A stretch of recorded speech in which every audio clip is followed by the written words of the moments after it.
What's happening? What's going on?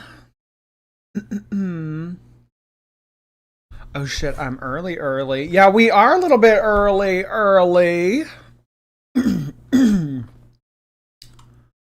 We are early than normal. For no particular reason did we go early today. Did we begin the stream a little bit earlier today? No possible reason why as to our early beginning of the live stream today. Completely arbitrary, completely random. Totally just kind of just happened, as to why we're live a little bit earlier than normal today. So today we are going to be taking a look at Ms. Reed's newest upload. God, I don't even, what is it called? It's probably like some fat, boring, dumb shit, honestly. What is it? Getting hit on by my DoorDasher. Somebody sent me flowers, and I almost went to a mental hospital. Okay, yeah. An average day for Amberlynn. Okay, so the state of Oklahoma continues to lust after Amberlynn. They want all up in that. They want to see what she's got going on down there. They're obsessed. They can't get enough of Amberlynn. Cocktail waitresses, mammogram techs, door dashers, random men at the casino, random men at local grocery stores. Everybody wants a slice of Amberlynn. But you know what? There's a lot of slices to go around, so I can't blame them. So yeah, today we're going to be taking a look at the newest vlog. And then I have a surprise for you guys. I have a surprise. How fun. We haven't had a surprise in a while. It's a fun surprise. It's not like one of those like, oh, he says he has something for us and then it ends up being stupid. No, like I think it'll be cute. I think you guys will have fun with it. Did you see Shantel got evicted?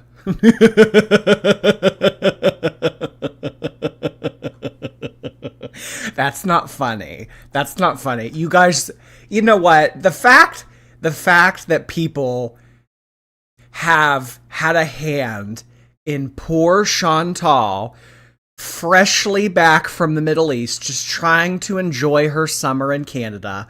The fact that she is already having problems because of you bitch asses on the internet. It's not funny. It's not funny. She decided to move out. Yeah, I did see that she said, like, I didn't get kicked out. I didn't get evicted. I left on my own. Whatever. I do what I want. Yeah, she tried to make it seem like this was my own doing. I left because I wanted to, not because haters forced me out. The landlord and I are besties. The landlord and I were getting on really well. So I left on my own volition, not because of you guys. Smokey's gone. Yeah, I think that she said that she got rid of Smokey already. Or she either got rid of Smokey or she's in the process of getting rid of Smokey in the next couple days. Sorry, rehoming. That's what we're calling abandoning Smokey. Rehoming. I got to use the correct terminology, lest I offend somebody. She wants to do van life.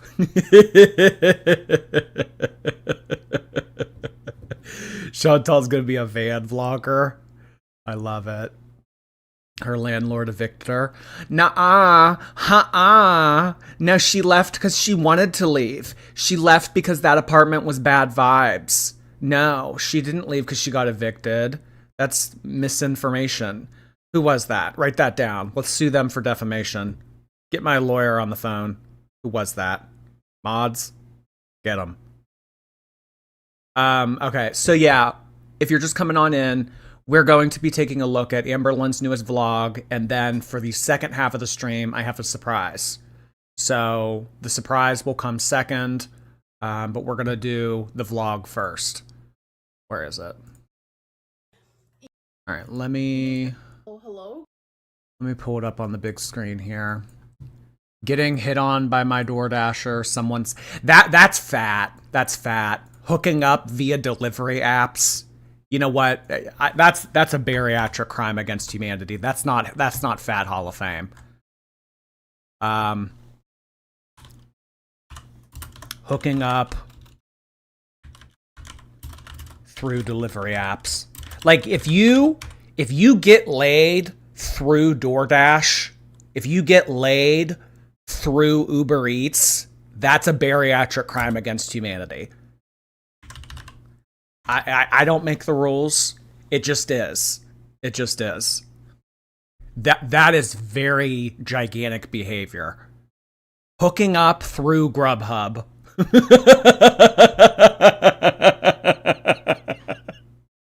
That is massive. That is massive. I mean, that's a good job for a feeder. You know what? I never thought of it that way.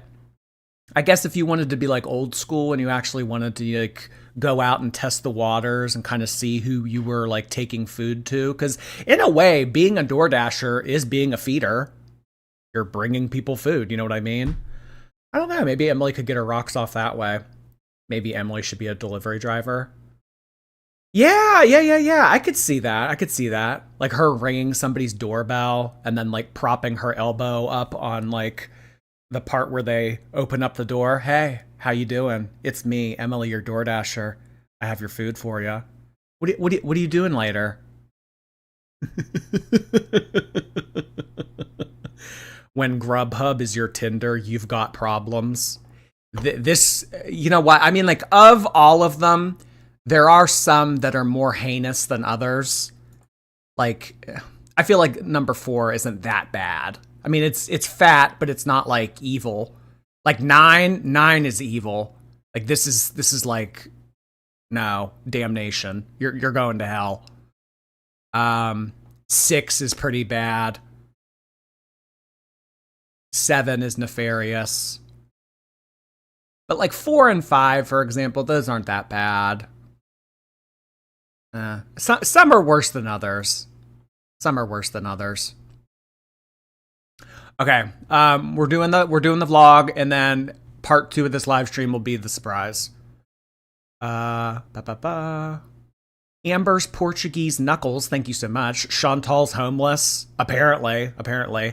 I mean, no, she'll never really be homeless. I mean, she went back to Cornwall for a reason. She has family there, so I mean, they're not going to let her sleep on the street. So, I think if anything, she'll just go and stay with her mom. But she's not allowed to stream at the mom's house. That's the problem. Shantel wants to be streaming like 6, 8, 10 hours a day. But if she goes and stays with the mom, she can't stream. That's like the one rule that the mom has. K-Bear, thank you so much for that. Cucumber Boat, hi. This is exactly what I needed before going into my night shift. Uterus heart hands from y'all's favorite L&D nurse, Hater.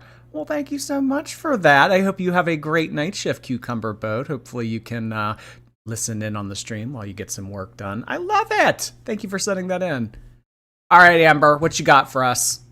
Hello. Good morning. Welcome to a new vlog.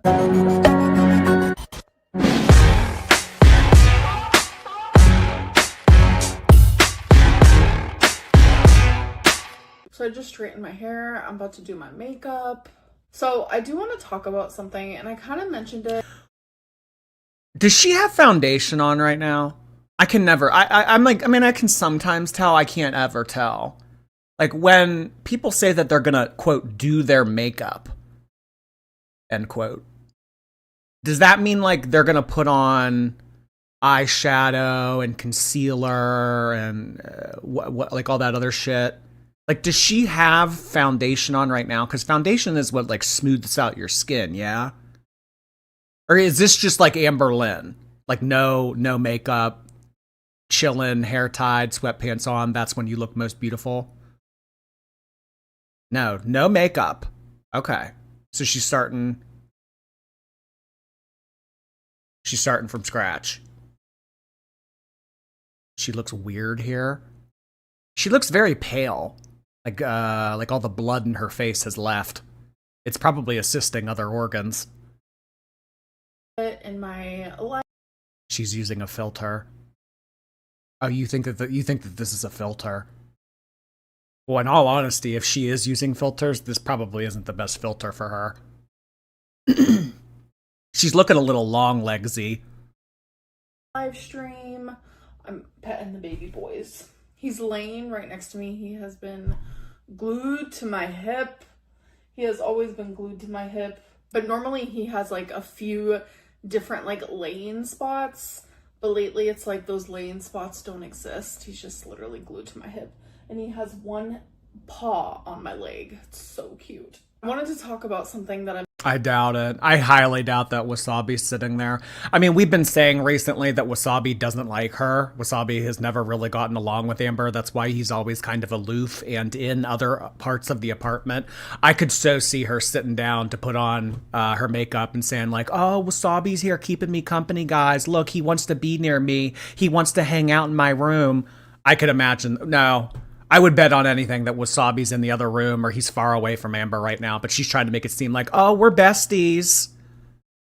No, he misses his buddy. Yeah, we'll never forgive you for what happened to Rarity, sorry. And neither will he.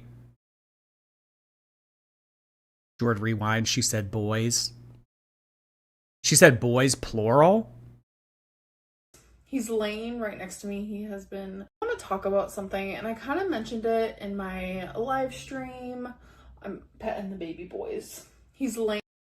Oh, you're right. Oh, well, you know how she does that. She talks like ooey gooey, kind of like gushy, like, oh, the boys is like adding on S's to seem cute. I don't think that she meant that there were multiple boys. It was just like how Amberlynn like dotes on animals.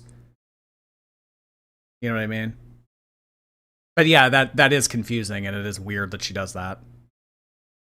My leg. It's so cute. I wanted to talk about something that I mentioned like in my live stream. I have been doing a lot of talking in my live stream, not so much on my YouTube videos, but I've decided that I'm not going to be doing Let's Talk videos at all, or if I do, it is going to be different. I don't want my channel to be reflected around rumors, hate, drama, and I know a lot of people...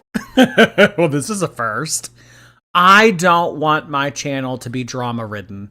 I know that I've done that for the past 10, 11, 12 years on this channel, but I have been successfully taking Zoloft for 1 month, and I feel a little bit better. So my life is going to turn around drastically this summer. All of you haters that are trying to get me in the mud, it's not going to work this time. So no more Let's Talk, because I don't want my content to come from a negative space. I am done with drama. But is drama done with you?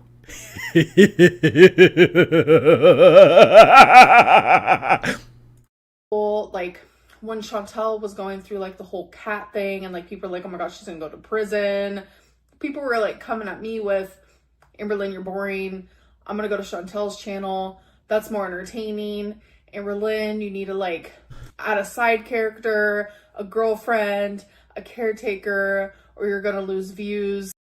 I mean, it's never that you were entertaining.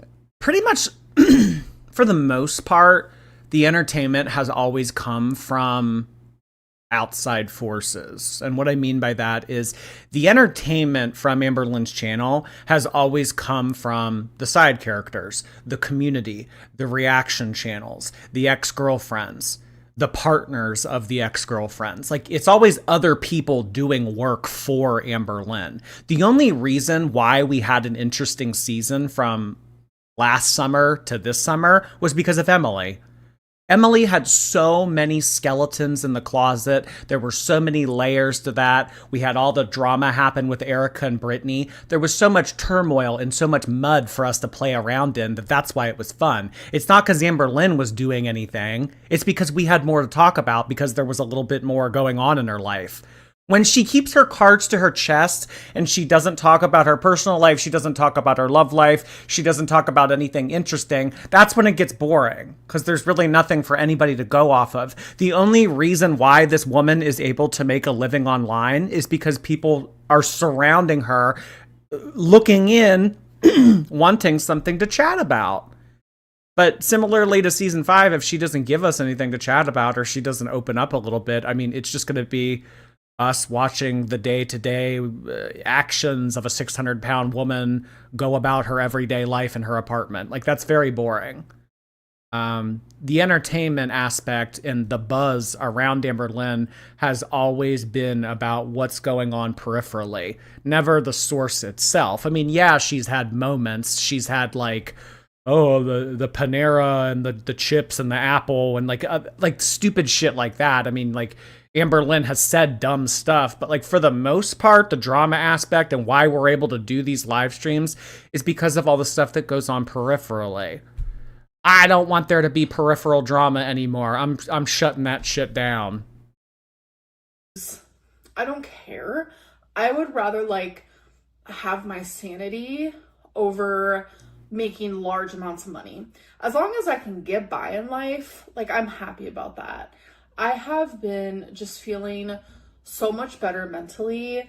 I've been taking Zoloft for a month now. I don't know if you can afford to get complacent though, because even when her channel was a little bit happening and had stuff going on, her views were still bad. I mean, yeah, they were better, but if she goes back to retreating into her shell and gives us like season 5 vibes, I mean, the most successful reaction channel has already moved on from talking about her. She takes YouTube for granted. Absolutely takes this for granted. Amberlynn feels that she is entitled to a monthly paycheck. Well, you know, I don't really care if I'm making $12,000, $15,000, $18,000 a month. I just need to get by. I just need to pay my $2,000 in rent. I need to be able to pay my $3,000 in DoorDash. So as long as I make like $5,000, $6,000, $7,000 a month so I can get by, that's fine. I mean, I don't know, Amberlynn. You might be looking at getting by in the rear view mirror a lot sooner than you're expecting. I think that you need to realize why you have the platform that you have, and you need to deliver what people are coming for. Because if you're not going to deliver what people are ordering or what they're showing up for, they're going to find it elsewhere. You're not invincible. You're not this like quirky, iconic social media person that people are going to be obsessed with, even though like you might not.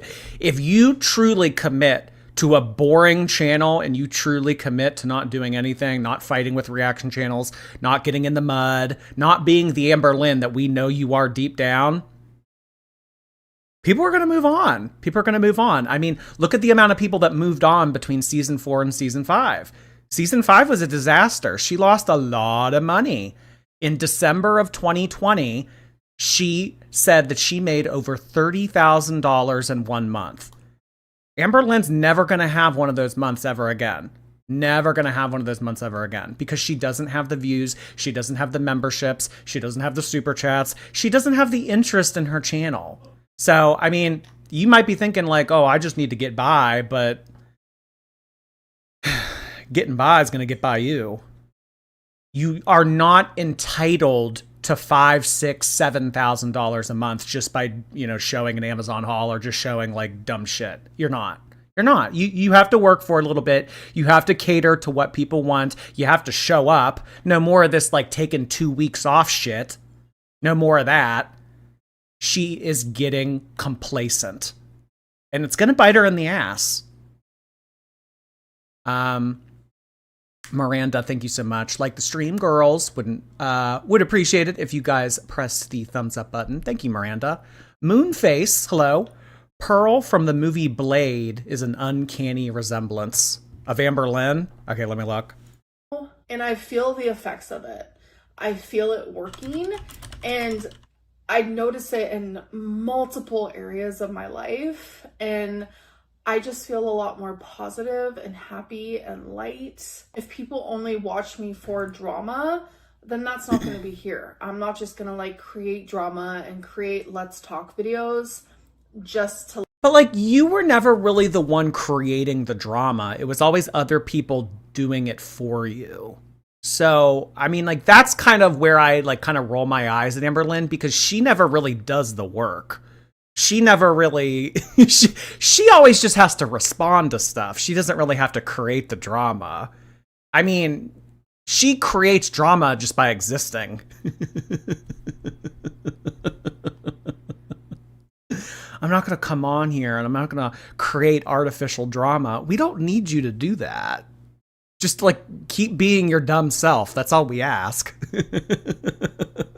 Like get a rise out of people, and there's going to be rumors about me. People are going to speculate about me. That's part of the job, if you will. But nothing I say will ever be believed by those who believe the rumors just for their entertainment. And I just know that I'm better than that. I'm better than... Oh my God, did you see how uppity that was? Did you see how condescending that was? Look at how she starts to play with her hair and she looks up at the ceiling. I know that I'm better than that. Oh, she's better than you guys. Arrogant Lynn coming out in full force. I am so much better than a majority of you. I'm better than that. I don't have to degrade myself to drama to try to get views and engagement. I can make it on my own. I can survive as a content creator on here without engaging in any drama. I know that I can. I know that I'm capable of that. Okay, show us. Show us, Amberlynn. Come on here and do the absolute minimum. Do absolutely nothing. See how that pans out for your channel. Just saying.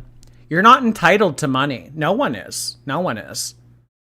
You will. But nothing I say will ever be believed by those who believe the rumors just for their entertainment. And I just know that I'm better than that. I'm better than constantly like making myself a spectacle. I know that I am better. I don't think you see, like, I don't think that you are, hun. I really don't think that you are. I mean, they call you a lol cow for a reason. I mean, the appeal to you is that your life is so unrelatable and you make such odd, unorthodox decisions that we can't just help but observe and be like, what the fuck is she doing? That you are a spectacle. I mean, I hate to be the one to say it. No, I don't. But you are. I don't think because you don't really have the skill, the effort, the drive, the talent, the humor, the entertainment. Like you don't have any intrinsic qualities that would make you entertaining enough to come onto YouTube and put out content that would bring in the same amount of views as you being a lol cow. Like, that's where I think that you're wrong. Talking about these speculations and these rumors. My mental health is going to be my number one priority, besides like the obvious, my fur babies, my physical health, things like that. But I am trying to think of like, if I do let's talk videos, it is going to be more of the interview, which is the voice messages that you guys send me, because I know you guys genuinely enjoy those. I know those come from like a good place. They don't come from a bad place. Or maybe at the end of each vlog, I can answer one interview question. I don't know. We'll see. You know, that's why I love doing YouTube, is because there's really no rules. I can just do whatever I want, what feels right, what feels comfortable to me. But I'm going to finish getting ready. Yeah, I mean, do you think that Shantel has gotten a majority of her viewers and money over the years by being a foodie? When I think of foodies, I think of people that go out and try exotic meals, high-end meals, Michelin star restaurants. I mean, like, it's just a 400-pound woman shoving Burger King down her throat. That's not a foodie. And do you think that we go there for the beauty? Do you think we go there to learn makeup tips? Do you think that we're going there to learn about aesthetics? So, I mean, Shantel, for example, we're not going there for food and we're not going there for beauty. We're going there because she's a spectacle. We're going there because she's a lolcow. We're going there for the drama. We're going there for the tea. We're going there for the rages. We're going for the screaming. It's kind of the same thing with you, Amber. You don't really have anything else that you would do on YouTube that would bring in any type of audience other than being a freak show. I'm just saying it straight up. I'm going to choose myself. I'm going to choose peace. Well, I mean, remember, Amberlynn, this is how you make money, and this is the only way that you're able to make money right now. So, I mean, I'm happy for you. Choose your mental health. Do what makes you happy, whatever. But, you know, keep that in mind. And I will catch up with you guys in a little bit. Okay, you guys. So, I got a call to my phone yesterday morning, and I was like, hello? They're like, you have flowers in the lobby that are being delivered to you. And I was literally so confused. You guys, I have some of the most amazing friends like in the whole world. A friend of mine sent me flowers and they're honestly so beautiful. It's just, they know that I had a lot going on and then the whole thing with my tooth. And I don't know, it's things like that just literally like brighten my day. What is that thing under her eye? Is that ranch? Is that ranch? What is under her eye? She's been taking notes from Ash Trevino. It's a gem for Razzle Dazzle. Oh, this she like did this as like a part of her makeup to like look good. Oh. Okay. No. Just no.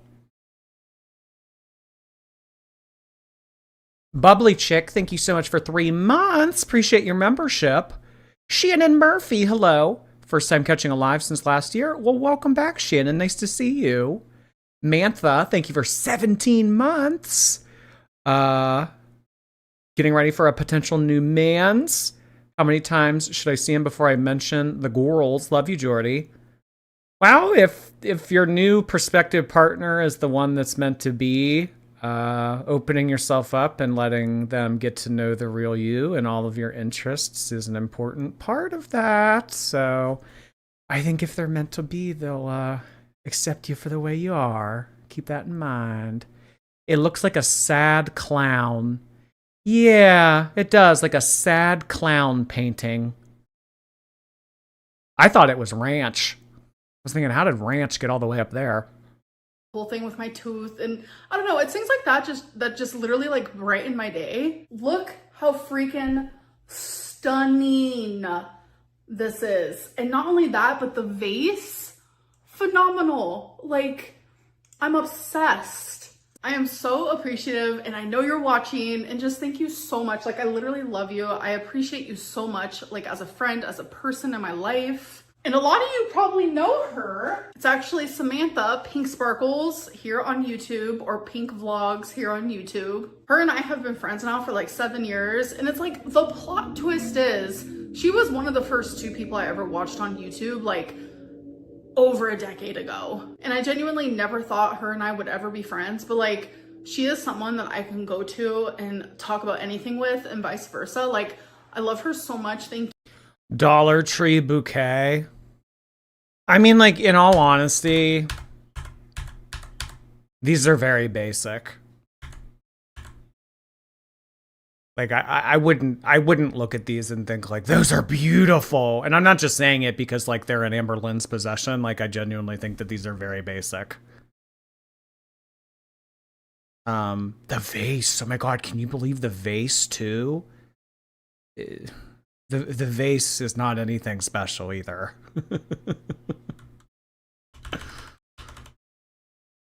Go. And I genuinely talk about anything with and vice versa. Like, I love her so much. Thank you. She is one of the sweetest, most positive people I have ever known in my whole life. So I have been in my like soft food era, extremely soft food ever since getting my tooth removed, but oh yeah, she's been like Kirbying every mashed potato within a 10-mile radius of Oklahoma City lately. Soft food era. Okay. I'm now able to venture out. So I've been having steamed dumplings because they're still super soft. And I have them with a ramen. It's just what I've been eating lately. All I can really get down without like messing up the healing. So I got my big molar back there. All your teeth are different sizes. They will all heal differently. They all have different amount of roots. The tooth that I got removed has 3 roots. So it makes the healing a lot harder, the pain a lot worse. I've had wisdom teeth removed and that was nothing, like literally nothing compared to getting this tooth removed. Like it's been a whole adventure. So these dumplings are super easy. You just put them in the microwave. It says for 1:45 seconds, but I do it for 2 minutes. It does come with a little sauce. Oh boy, living on the edge. Yeah, microwave dumplings. This seems like it's within Amberlynn's wheelhouse. Pack, but I don't use that because I just put these literally in my soup. I've also been living off of ice cream. It has just been torture. You think that... Okay, so she's been eating mashed potatoes and ice cream all the time. Yeah, I'd say that checks out. Like, eating ramen and ice cream would be great and grand, but like, I miss crunchy things. That's a big Barbie. Yeah, I think Mattel discontinued this model. Too much production. I miss real actual meat, like hamburgers and steak. I just miss things like that. So I'm just waiting for my ramen to cook. This is what it looks like. I just add a little bit of soy sauce, sriracha, and a tiny bit of mayo. Oh, you know she loves ramen. Beck told us that Amberlynn can put away some ramen. Oh yeah. Oh yeah. So if she's in her soft food era and this is something that she can eat, old habits die hard. She's probably been having a ton of ramen. So this, mashed potatoes and ice cream. Oh boy, Barbie, more like Carby. K-Bear, thanks. Most women like myself would see a DoorDash driver talking to them like that as creepy, but for Amber, it's romantic. Yeah, we'll get to that. We'll get to that. Personally, I think it's very unprofessional. And I think that people that do that kind of thing probably shouldn't be working as delivery drivers, in my opinion. But we'll get to it and we'll talk about it.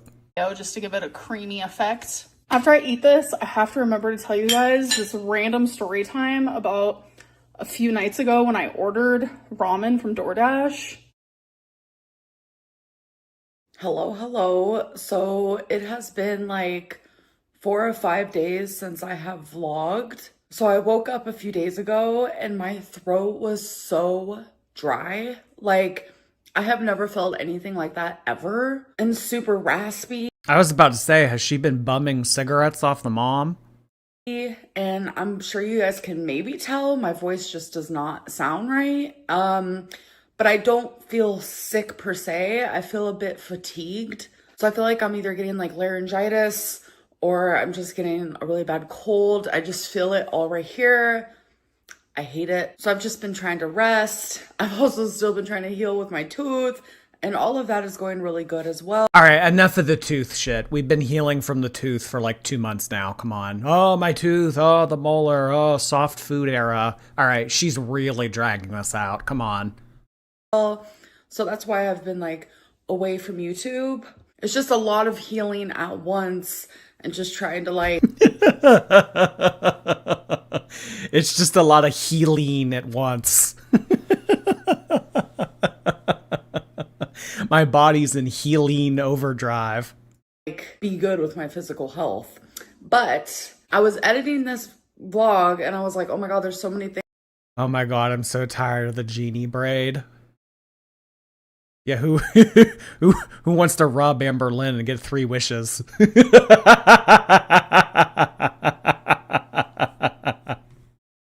Things that I was going to talk about and I forgot. So I'm here to do it now. So the DoorDasher story, it's like irrelevant now, but during my Tuesday live stream, I was talking about like how I've been eating a lot of ramen lately And so after I got off of live stream, I DoorDashed ramen because I had no more. And the guy, like when he handed it to me, because I always go outside and I get my stuff.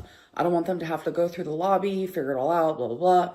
So I always go outside. Oh my God, that's so kind of her. I just like to go out on the sidewalk. I say, hey, meet me right here. I don't want you to have to fuss with the gate. I don't want you to have to come in through the lobby. I don't want you to have to do the whole song and dance of my apartment complex. Let me help you help me. Okay? I'm going to come out on the sidewalk. We're going to meet there. You're going to give me the stuff and I'm going to walk back in the house. Okay? Amberlynn, she's so thoughtful to service people. Oh my God. Jessica, thank you for 3 months. 12-hour shift in this heat. Thanks for making it bearable. Heart hands to you. Oh God, it has been blazing hot lately. I hope you feel better, hun. Thank you so much for that. Half pint, hello. Just came back from an amazing vacation. Caught something coming back home, so I'm in pajamas. Much love, Jordy and the shorties. Oh my gosh. I get sick a lot when I travel too. I don't know if it's just because like airports have tons of germs or whatever, but I seem to get sick pretty frequently as well. Ugh, that's no fun, half pint. Hope you feel better.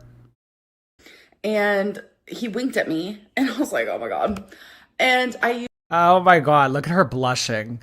The DoorDasher winked at me. Yeah, he brought me food like, I don't know, probably like a few dozen other times. And like every time he brings me food, I don't know, there's just like this like kind of like vibe situation type deal. Like he kind of gives me a look and I'm just kind of like, oh my God. And I get a little bit red, mainly because I just stepped out of the air conditioning for 2 seconds. But I just get a little bit, you know, flustered and I blush a little bit. And then I'm thinking like, oh my God, I'm a lesbian. You can't be flirting with me like this. But like, do you have coffee ice cream? Let me know. Usually like can catch a vibe. I could tell when someone's like into me. And I've never had this happen to the point of like the person literally messaging me on my DoorDash. So he literally messaged me and he was like, it was so good to see you. You're so beautiful. And then like see, like that's really inappropriate. People that are doing these types of jobs like Uber and DoorDash and Instacart and all this, you shouldn't be like, you're at your job. You know, you shouldn't be telling customers that they're beautiful and like personal stuff like that. And I mean, in all honesty, with the type of following that Amberlynn has, she shouldn't be saying this kind of stuff because she could be getting that guy in trouble. I mean, I don't think that what that guy's doing should be, you know, admissible in his type of work anyway. But I mean, she's kind of setting this person up. I mean, look what just happened to Shantel. Shantel showed the background of her apartment and people found out who the landlord was within like a day. I mean, like, I don't know if this is smart to be saying this. I mean, people know where you live. People know the company that you're referring to here. Like, this isn't smart. He asked if I was single, and I was just like, what is happening? I mean, it definitely gave me a little pep in my step because I haven't been feeling the greatest, like, physically due to, like, my tooth and whatnot. I just didn't know that, like, DoorDash drivers could, like, literally hit on you in, like, the DMs on there. Like, I'm literally shook about it. And, yeah, so that was, like, a random moment in time. Oh, my God, and she has the messages because she knows people would be like, this never happened. Look, I'll show the texts. He did tell me that I'm beautiful. Thank you, very kind and beautiful. A pleasure to see you. Have a nice night, beautiful lady. Like heart eye emojis and lovey emojis. You are single? Oh, so he was sending messages in Spanish. So she translated these from a different language. Okay. Are you single? You're beautiful. It was a pleasure to see you. This is creepy AF. I wouldn't find this endearing. This is inappropriate. And I mean, not to be like Karen, not to be like a Karen and be like, this is inappropriate. This is highly unprofessional. But like, this would make most people feel uncomfortable. Most like level-headed, sound-minded women that would receive this type of message. It's like, dude, I'm just trying to get my burrito. I'm just trying to get my pizza. Like, I don't need to be told I'm beautiful. I don't need to be harassed. It's just like, come on. Like I'm literally just trying to I'm trying to use a service, okay? Like I don't want to this would but I mean for Amberlynn, it's like, oh my god, look how sweet.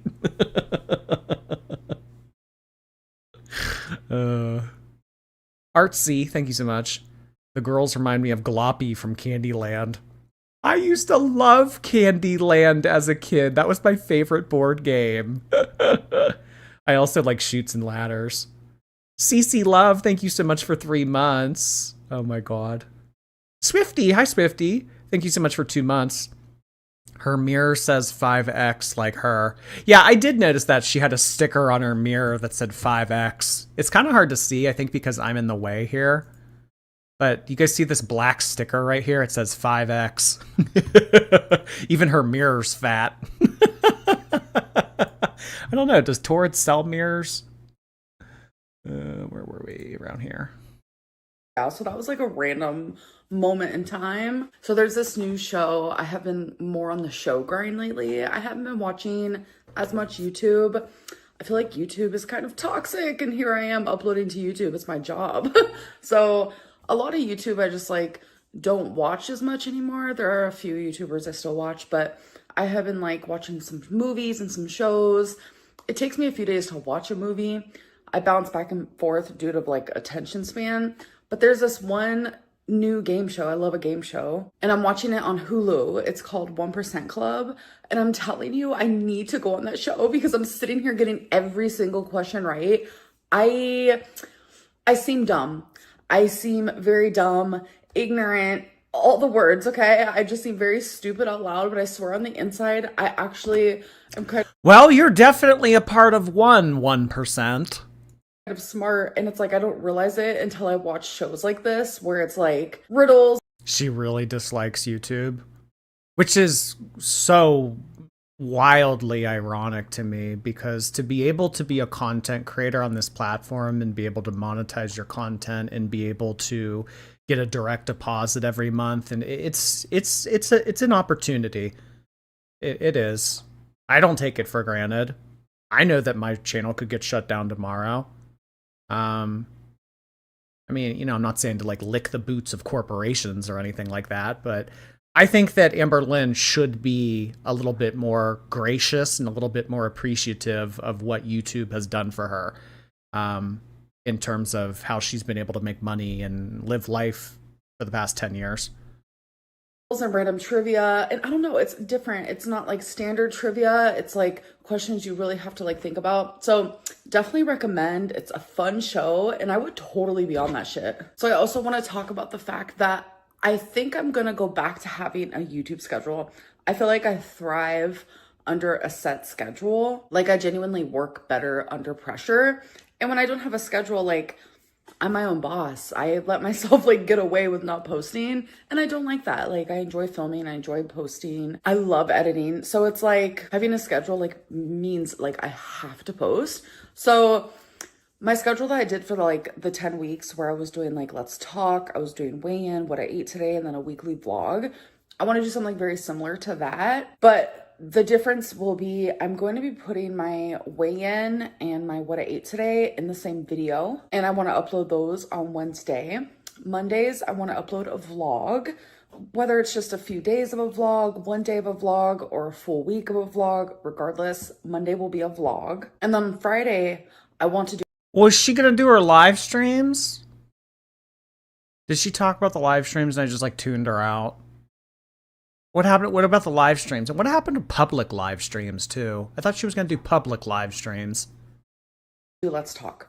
I know in the beginning of this video, I talked about how like I probably won't be doing that, but I feel like Let's Talk this time is going to be a little different. There are things that should be talked about, and I just want it to be in a more positive way. Like I want more of like a positive aura around it. Okay, Eugenia, we get it. Guys, I just want there to be positivity in the world. I don't want people to be so mean. Jeffrey deserves the world. Let's talk positively. Okay. Mob Whisper, thank you for 9 months. There were dogs at a competition I went to last weekend named Jordy, Amber, and Taro. My worlds are colliding. Oh my god!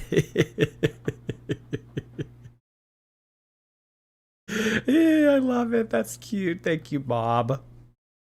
So everything that will be talked about in Let's Talk videos from this point forward will be coming from a more positive place. It's just my mental health like has drastically improved, and I need it to stay that way because I just feel lighter and happier like as a person. Well, you don't look lighter. I mean, she might feel lighter, but you don't look lighter. I mean, especially with all the mashed potatoes, ramen, and ice cream you've been downing lately. Girl, I mean, like, that's the thing about antidepressants. You still need to put in the work. You can't just take a magic pill and everything works itself out.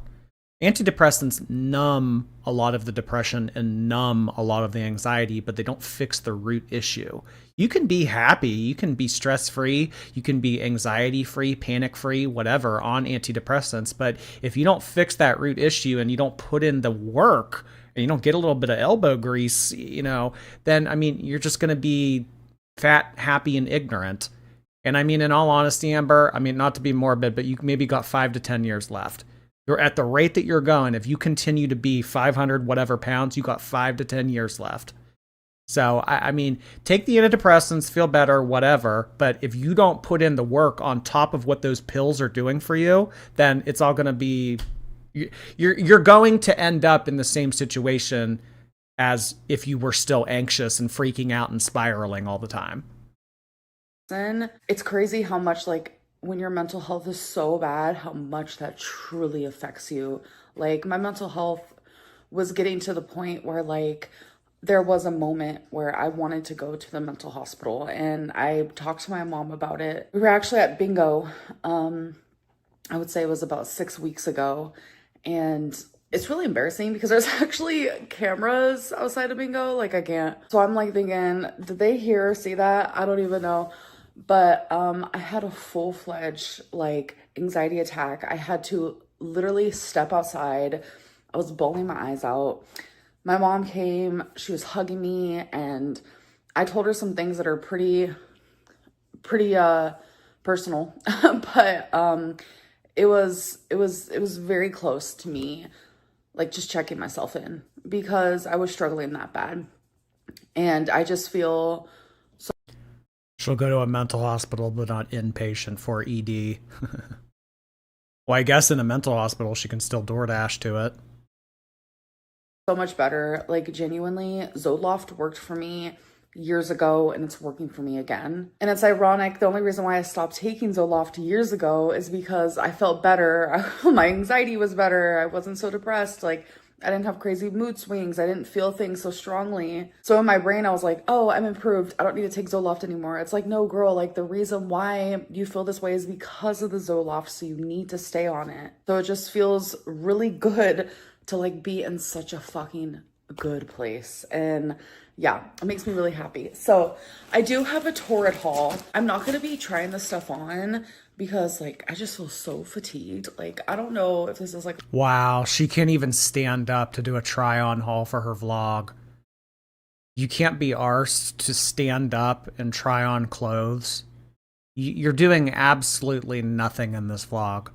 I mean, so far, she talked, she showed us flowers, and then she talked more. Yeah, I have a bag here of Torrid stuff, but honestly, I don't even want to stand up to try it on, just because, like, I'm not really feeling it. The entitlement is crazy. Laryngitis. I don't know what it is, but it's giving laryngitis. Either way, I just want to feel better. So what I'm going to do is I'm going to show you guys what I got, and maybe in future video, I can actually do the try-on haul. I don't know. We'll see. But there are some cutie patootie dresses that Torrid has. And okay. She's moving less and less. Yeah. She doesn't move hardly at all. Yeah, I'm fatigued.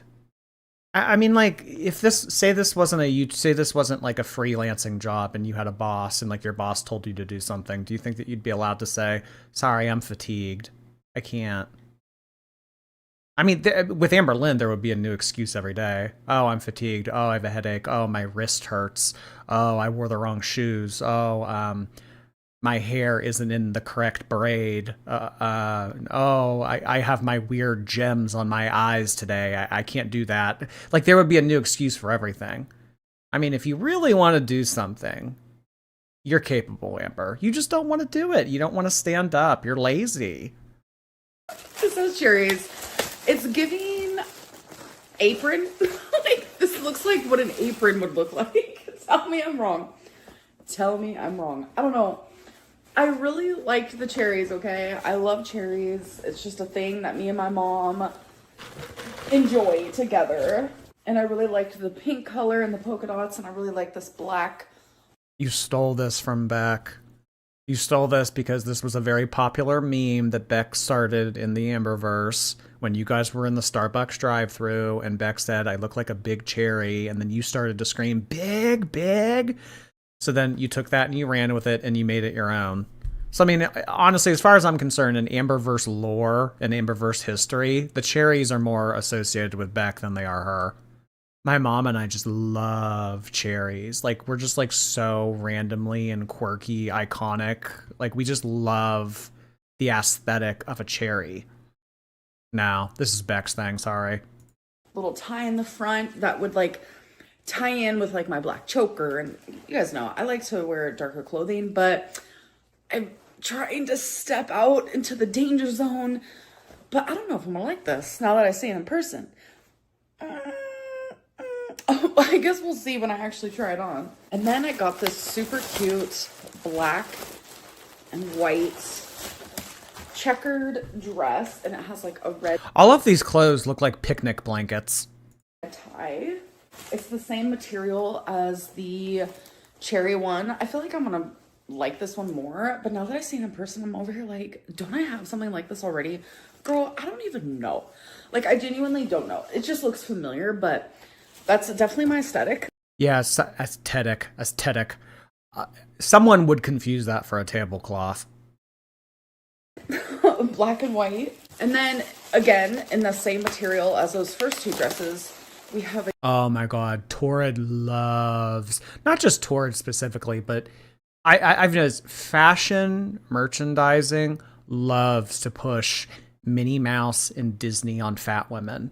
I don't know what it is. They want fat women wearing Disney stuff. This is the the park size plus hoppers. I don't know what it is, but fat women and Disney go hand in hand. A red polka dotted. So this was like retro dresses, and I was like, you know what? I want to try something different. And this has a cute black tie again, which will tie in good with like my leggings that I wear under my dresses, choker, etc. That's so cute. I hope that I like these on. Fingers crossed. They feel a little tight, like up here, but I mean, you never know. It might work out really good. So I got a white mesh. So I have the black one of this, but like I said, I'm trying to add more color. I know a lot of people don't think white is a color, which I don't think it is. I think it's like an absence of color. Or is that black? I don't know. I'm not a color Scientologist. That made no sense. What I'm trying to say is I'm trying not to wear such darker colors. I'm also trying to wear lighter colors. I don't know. More like Maxie Mouse. Ah! Because she's fat. Oh, that's funny. I don't want to like not be myself. So if I don't feel comfortable wearing something, I'm literally just not going to. But it doesn't hurt to try.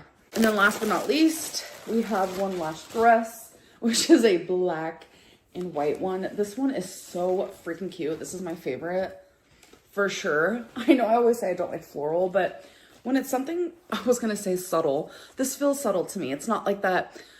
I don't know. This looks like the grim adventures of Billy and Mandy. Like, meets 600-pound life. I mean, all of these clothes I think are hideous in my opinion. Tablecloth, Maxie Mouse, like Banshee, Just strange. I don't know. I thought that she was changing up her style or whatever. I thought that she liked that new Torrid midnight line. Remember the midnight thing? It was like the new collection that Torrid was launching. I don't know. This is all hideous. But I mean, honestly, why does she order this shit? There was an episode that Amberlynn put out recently. She has an outlet mall near her. She likes, or she went to the outlet mall one time with her mom and they went in Torrid. Why don't they make like a girls' day out of that? Why don't they go and like get their nails done, go to the outlet mall, go inside Torrid, try stuff on? Like, why does she still order everything to her house? Like, this is so fat. I mean, if you guys can go to Walmart every week, like, you don't think that she would drive you over there too? This one is so freaking cute. This is my favorite for sure. I know I always say I don't like floral, but when it's something, I was going to say subtle, this feels subtle to me. It's not like that grandma floral. This is more like cute modern floral. If you know, you know. But that's... Well, girl, you're aging in dog years, so you might as well wear grandma clothes. 5 to 10 years. Literally what this is. Oh my god, this is going to be so cute. And I can literally wear white mesh with it, or I can do black. So the last two things that I want to do in my Monday vlogs is I still want to do comment of the day. I also want to do an oracle reading for myself. So I'm going to be choosing two. Oh god, no, not the fucking choosy shit. I hate this like tarot card. Ugh.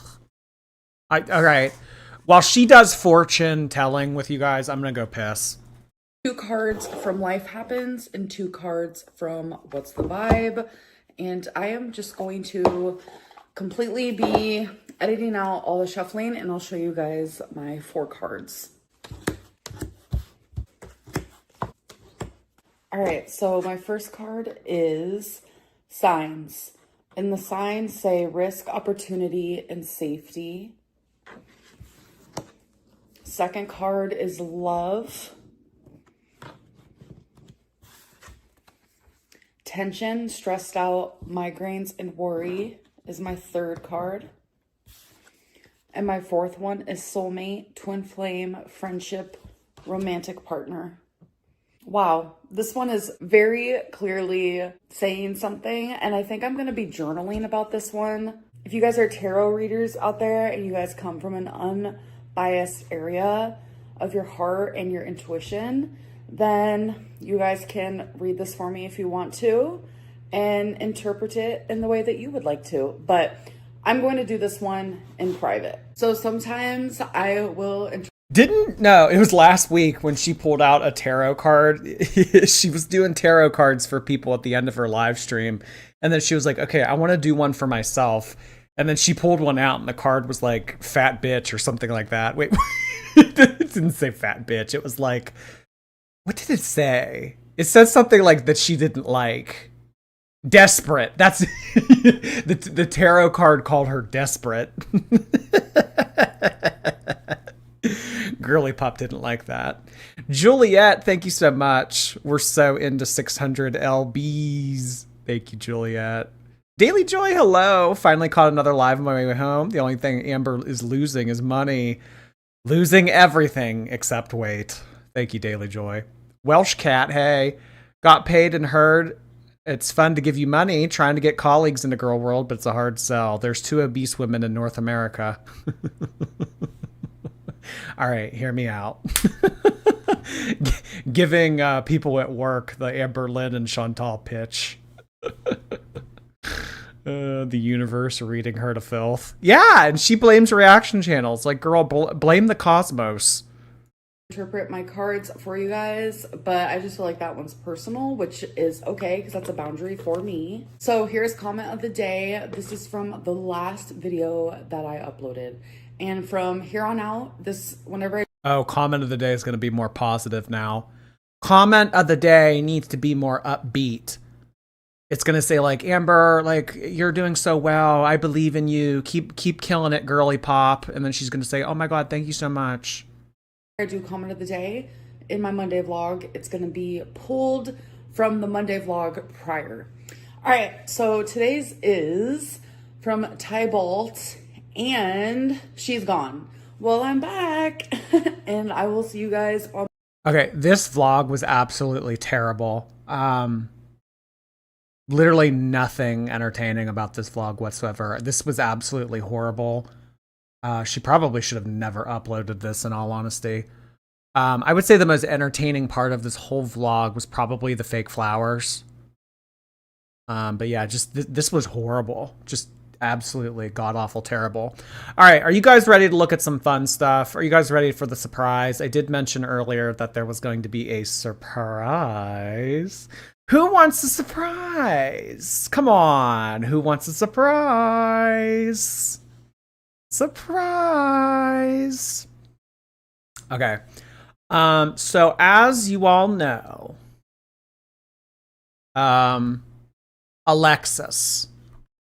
Alexis posted a giant comment on one of Karina Kaboom's videos recently, where she talked a little bit about Amberlynn and what she's suspecting is going on in the background. Some people were like, is this really Alexis?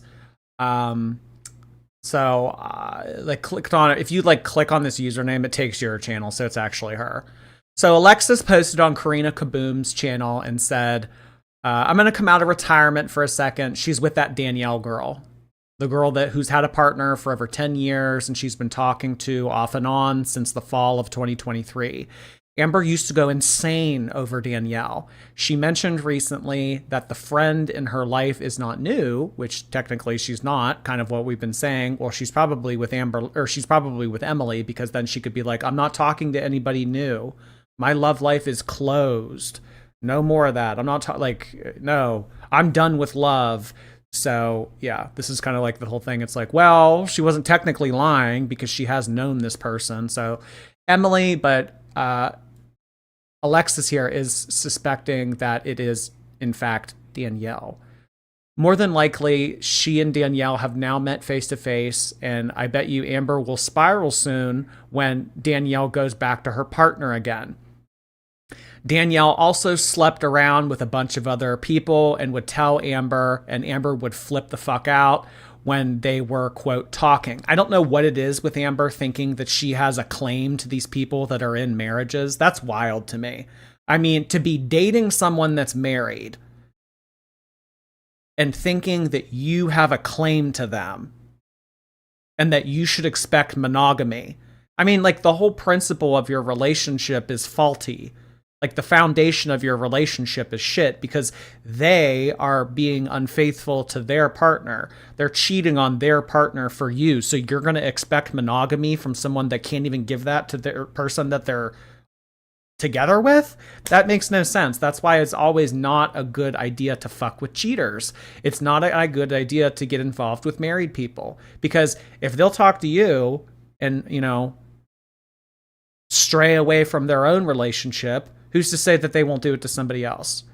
Amberlynn has done this once before already. She's already done this with Erica and Brittany, getting in the middle of a married couple trying to date Erica when Erica was with Brittany, trying to get Erica to commit to her. Just psycho shit. More psycho shit. So here Amberlynn is involving herself in another marriage. She's done this time and time again. She wants to be that homewrecker burrito. Erica and Emily were always side pieces, and Amberlynn would have left either of them for Danielle at the drop of a dime. This will be the most wild roller coaster of a relationship she's had thus far, mark my words. We will see less and less of her and far more public crash outs. Amber, I don't know what you're doing. If you did not learn from what happened with Erica and getting involved in marriages and stuff like that, I don't know what's going to make you learn. I really don't. But if she truly is getting involved with this, and I know that Alexis hasn't always been spot on with everything that she said, but Alexis has brought a lot of tea to the Amberverse that we otherwise would have never known about. This all kind of adds up. And Alexis has said this before, if it wasn't Abby, it was Danielle. If it wasn't Danielle, it was Erica. If it wasn't Erica, it was Emily. So, I mean, Amberlynn was just kind of going down the ranks and putting the girls on the back burner until she had to go for them. It's like, oh, okay, well, Erica won't go for many. Erica won't commit to me. Okay, I guess I'll go for Emily. Oh, Emily's done with my ass. Okay, I guess I'll go for. So it's just a rotation. It's just a rotation. So Alexis said this on Karina's video. She also said that she wanted to specify that she never paid for my information and that it was all publicly accessible. Yeah, whatever. So earlier today, actually 4 hours ago at 3:48 p.m., Amberlynn texted Alexis and said, "Stop talking about me. I'm not talking to Danielle. I'm single and I'm actually thriving this way. I'm finally working on myself for me and I haven't been happier. I hope that one day you find the same peace and happiness as well one day if you haven't already." So the thing about this is, I mean, why would Amberlynn care? That's my first question. Why would Amberlynn care to reach out to Alexis? I mean, she knows that Alexis has already run her mouth. She knows that Alexis has, betrayed her, gotten in the bed with reaction channels and stuff like that. So, I mean, why is Amberlynn reaching out to Alexis saying, like, I'm so happy. I have so much going on in my life. I'm thriving. People that are happy, people that are thriving, people that truly have put drama behind themselves, they don't need to say it. They don't need to go out of their way to let people know how happy they are. They just are. It's like people on social media who always have to be posting like, oh my God, look how much fun I'm having and look at all the places and all the things I'm doing. It's like, if you were truly having a good time and enjoying the company with the people that you are with, you wouldn't be putting all this online. Personal opinion. But so Amberlynn flipped the fuck out on Alexis for posting that on Karina's page, saying, don't be talking about me. I'm not talking to Danielle. But like, why? If you're not talking to Danielle, then why did you need to come out? Like, you know what I mean? It's like, if she wasn't talking to Danielle, if Danielle isn't somebody that's like, in her rotation of girls or whatever, why does she need to come out and bitch out Alexis and say, I'm not talking to... If you truly weren't talking to Danielle, then Amberlynn would just be rolling her eyes saying like, okay, let them think that I'm talking to Danielle. I'm not talking to Danielle. I think that Amberlynn's telling on herself right here by showing her hands and by getting all emotional and bitching out Alexis over text message. I think that she's kind of showing us that she has some type of involvement with Danielle, or what Alexis is saying about Danielle and or Emily is ruffling Amberlynn's feathers. Alexis responded to this text message that Amberlynn sent her and said, "You have been single forever. I don't believe you. How did you even find out about this if you don't watch reaction channels?" So Alexis is calling Amberlynn out on her bluff, saying, well, how would you even know that I said that on Karina's channel if you're not watching reaction channels? I thought that you weren't getting in the mud anymore. I thought that you weren't getting involved in rumors. I thought that Let's Talk was going to be more positive. What's this about? Why are you coming for me? If you don't care about this and you don't care about me and you don't care about our friendship and you don't care about what I have to say, why are you coming in my texts right now? So Amberlynn responds to that by saying, whatever, then don't believe me. Don't believe that I'm happy. Don't believe that I'm thriving. Don't believe that I'm, my best self on 1 month of being on Zoloft. I don't fucking care, Alexis. I was single for 8 months of our 1 year friendship. Was I talking to people? Sure. But I'm not even talking to anyone right now. See, but like, why reach out? Why bitch Alexis out and say this to her? You know what I mean? Like, why get in Alexis's face and be like, I'm not talking to anybody. I'm not talking to Danielle. Like, if you're single and you're on your own, you're focusing on yourself, you're not involved in somebody else's marriage. Like, it's like, why do you need to get in Alexis's face and be like, this is how it is? This is like, what do you think that you're trying to prove? What do you think that you're going to accomplish by doing this? I think the fact that Amberlynn is reaching out and bitching out Alexis says more about her personal life than anything that Alexis may have said on anyone's reaction video. It feels freeing that I'm single. I don't watch reaction channels, but do you think that no one is going to send me screenshots of this? Okay, so the classic Amberlynn, she DM'd me on Instagram. Okay, so while Amberlynn is not watching reaction channels, she does have her little minions in her Instagram DMs sending her everything that a reaction channel or people in the comments are saying about her. So she's still seeing it. But I mean, like, is that better? Is that better? Like, you're still being exposed to it. Like, if it's truly out of sight, out of mind, and you don't want to be in the mud, you don't want to be listening to this kind of stuff, I mean, you shouldn't be accepting these people's DMs. You shouldn't be reading this kind of stuff. No, I'm not watching reaction channels. No, I don't see what anybody has to say, but people are sending me messages and I'm reading those messages. It's kind of the same thing. So as far as I'm concerned, Amberlynn is still neck deep in girl world. She's still involved with all the reaction channels. All of this bullshit is still, getting to her. I didn't want to say anything, but with you spreading lies, I figured I'd clear the air personally instead of bringing it online. But it's apparent you're only wanting to believe what you want to believe instead of having a real conversation. Have a good day. I will not be responding. Okay, so in true Amberlynn fashion, she sends a big message and then says, I don't care what you have to say. I'm blocking you. So I guess that maybe like Amberlynn thinks that this is her like mic drop Z-snap moment. Well, I just figured that I'd clear the air. If everything that Alexis is saying is incorrect and is bullshit, you would not feel the need to intervene and clear the air. Well, I need to set the record straight. Why? Why do you need to set the record straight? If you don't care about what Alexis if you don't care about Alexis's friendship and you don't care about what Alexis thinks and that she's getting everything wrong, why send this message to her? I will not be responding. Yeah, I know, after responding. You messaged her. You messaged Alexis. Alexis didn't message you. Alexis talked about you in a reaction channel's comments, but you were the one who decided to go after her. You know what I mean?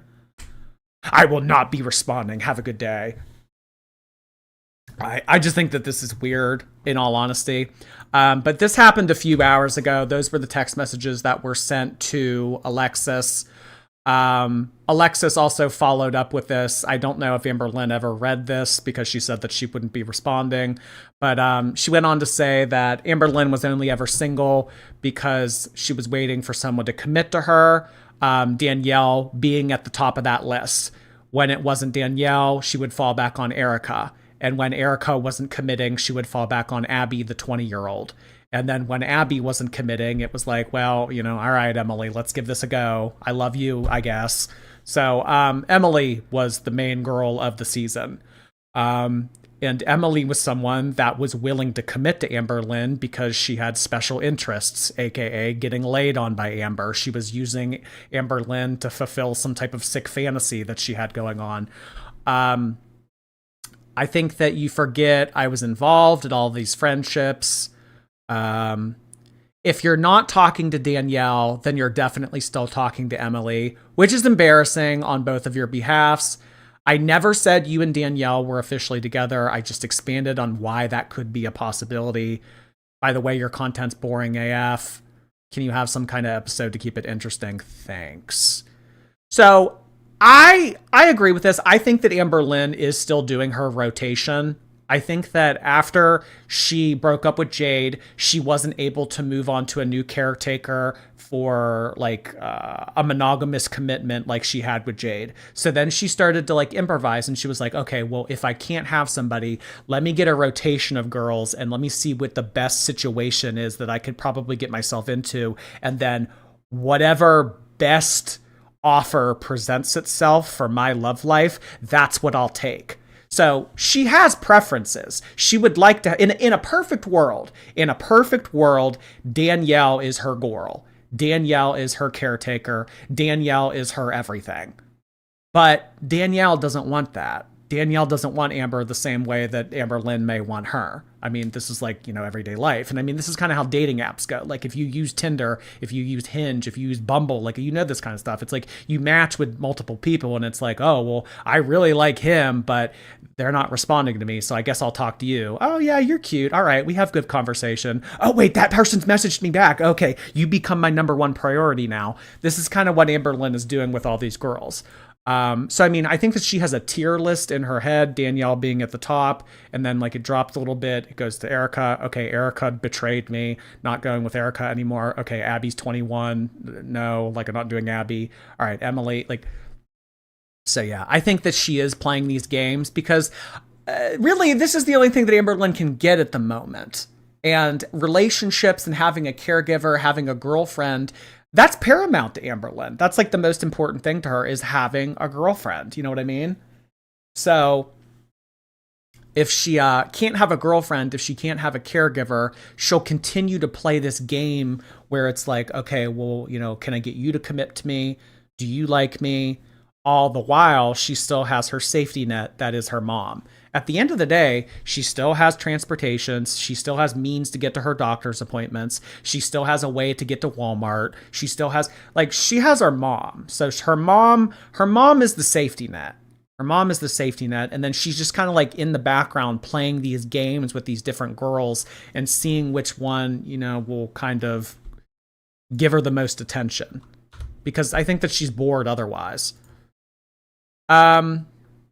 A follow-up to these messages that were sent between Amberlynn and Alexis earlier today is that Alexis said that Amberlynn could be with Danielle and she's just trying to conceal that fact, and that's why she got so upset, and she texted Alexis saying, like, you need to stop talking about me. Like, maybe she's pissed because Danielle found out that Alexis said that about her.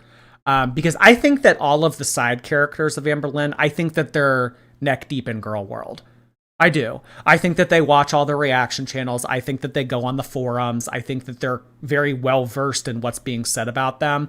So either Danielle got pissed about this or Emily got pissed that people were speculating that Amberlynn might be talking to Danielle. Because remember, Emily's kind of psychotic like that.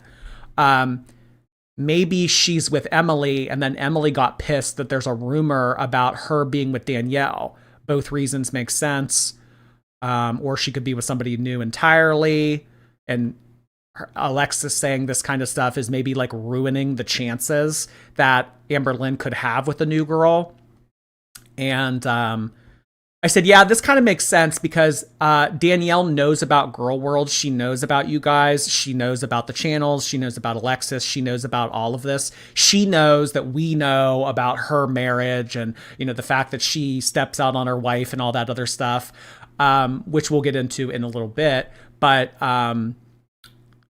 yeah, so it could be an array of things. It could be Danielle's mad, Emily's mad. There's a new girl and Alexis is like ruining any chances that Amberlynn could even have by talking about, the fact that Amber is mixed up with somebody else. I don't know. She said Emily's psycho, like not the psycho type to like show up at your house, but I don't know. But she would definitely be online and not text Amberlynn for an amount of hours, which would obviously make Amberlynn upset. So maybe like Alexis posting this comment saying like, oh, she's with Danielle, like that pissed off Emily, and then Emily wouldn't talk to Amberlynn as a result. So now Amberlynn is getting punished on Alexis's behalf. So maybe that's why she felt the need to reach out to Alexis and bitch her out of her text message earlier today. So yeah, all that happened. So after the messages were sent yesterday, after that original message was put on Karina Kaboom's video, I reached out to Alexis and I had a little bit of like a background conversation. First of all, I didn't even know that was her when that at Amber killed me thing. I didn't know if that was her or not. So I reached out and I said, hey, was that you? And she said, yeah, that was me. And then I said, well, how do you know she's talking to Danielle? And Alexa says, well, she never really stopped. Danielle would only ever stop talking to Amber when she wanted to, quote, be a better person and a better partner to her wife. She would ghost Amber. Every time Danielle would come back, Amberlynn would drop everything and everyone and respond to her. Huge fights would happen between her and Jade, her and Erica, her and Emily, Alexis and Amberlynn, Danielle. It seems like they're all involved. It all seems like a big messy spider web where everybody's dating and everybody's talking to everybody. It seems like very messy, very messy. So anytime Danielle would get a little bit bored or she would want something from Amberlynn, Amberlynn would drop all that and say, yes, I'm committed to you. Yes, I'll do whatever you want. Yes, I'll give you whatever you want. Danielle has always been Amberlynn's number one in this whole game of like, let's prioritize who we want to be talking to right now. I said to Alexis, I would have thought that it would have been Emily back in the picture, not Danielle. And I said, Emily randomly followed me on Instagram a couple weeks ago, so I kind of thought that she was still in the mix of all of this. Alexis goes on to say that she's not really sure, and that all she knows is that Danielle would pop in every other month or so, and Amber weren't... Danielle would pop in every now and again. And the last time I physically saw Amberlynn, even though Emily was there, Amber pulled me off to the side and told me Danielle was messaging her again on Instagram. So this was... When did Alexis and Amberlynn... Remember Alexis's girlfriend... Emily and Amberlynn, they all went out to the casino that night and they went to dinner. They got the Mexican fajitas and stuff like that. So they all had a night out. When was that? Like September of last year? Was that the fall of last year? So Amberlynn at that dinner pulled Alexis over to the side and said, hey, Danielle's messaging me. And remember, Danielle's the most important girl. Even though she was living with Emily, even though she was talking to Emily at the time, Amber was saying, hey, guess who messaged me? I know that I'm with Emily and like we're committed and everything and like, we're together, but like Danielle messaged me. She wants me. So she kind of got happy about that, pulled Alexis off to the side, said, hey, Danielle's back in the picture. It just seems like if Amber and Emily weren't together, it would make sense that Danielle would be the fallback option. Danielle would never really commit to Amberlynn, so Amberlynn can't really say that they're in a relationship. She and Danielle officially dated for a couple days, but that was extremely short-lived. So this person has committed to Amberlynn for maybe like 48 hours. So I don't know. I think at this point, maybe if Danielle and Amberlynn do have a situation going on right now, it's kind of like Amberlynn knows that she's the second option. She knows that she's the sneaky link. She knows that she's the side piece, and maybe she's okay with that. Maybe Amberlynn's thinking to herself, well, until I find a new entree, until I find a new main portion, I'm okay with being Danielle's second piece. I'm okay with being Danielle's side piece. I'm okay with being the other woman. Because that's kind of how it was with Erica. It's like, yeah, I want Erica to commit to me, but if she's not going to commit to me, then I guess that I'll be the other woman. So I'd imagine that Danielle kind of tells Amberlynn the same thing. This honestly, this sounds like a repeat of Erica and Brittany. This really sounds like a repeat of Erica and Brittany. Like, oh, no, we're not together. We just live together for financial reasons. We're not sleeping together. So I think that Danielle tells Amberlynn, like, yeah, no, like, I'm married and everything, but, like, we're totally open. Like, we're poly, whatever. Like, I don't know. But I think that Amberlynn is just getting involved in these shenanigans until she figures, well, until I can find a new girl, until I can find a new caretaker, I'm okay playing games with Danielle. I'm okay being the back burner option. And then this by the way, these messages, this conversation occurred before the text messages that I just showed you guys from 4 hours ago. So I'm going a little bit out of order. This conversation was 2 days ago. The conversation where Amberlynn bitched out Alexis, that was 4 hours ago. So this was 2 days ago. So this is going a little bit out of order. And Alexis successfully predicted that Amberlynn would text her and say, "Why are you talking about my precious Danielle?" I mean, it wasn't exactly said like that, but it was basically the same thing. Alexis said, "I'm pretty sure that I'm going to get a text message from Amber soon that says, 'Why are you talking about my precious Danielle, LMAO?'" And she did. Amber texted her earlier today and said, "Stop. Why are you talking about Danielle? Blah, blah, blah." So, I mean, this was successfully predicted.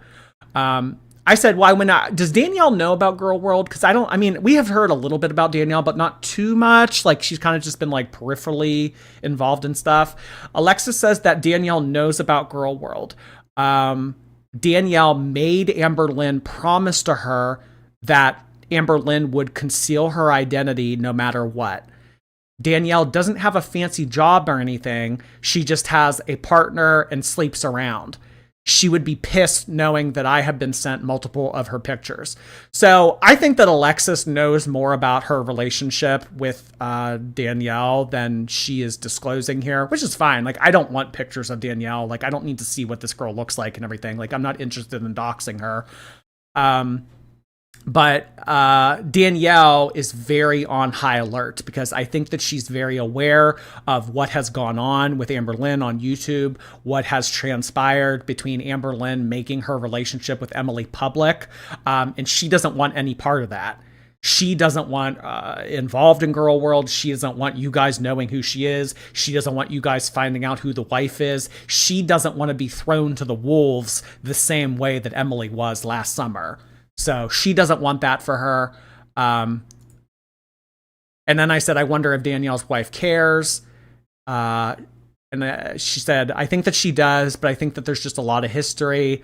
The partner doesn't know everything that's going on behind the scenes because from my understanding, Danielle lives with her. Also, I don't know if they're legally married, but who even knows with how much this girl lies. And then I went on to say, oh, so she probably likes to sneak around. She probably likes to text girls like Amberlynn. She probably likes to play games. But at the end of the day, she knows who's buttering her bread. She knows that Danielle's wife is the one that's taking care of her. Yeah. Then stop talking to Danielle if you don't want her exposed. Well, I think that Amberlynn is trying to, like, have a relationship with Danielle, but not make the same mistake that she did with Emily.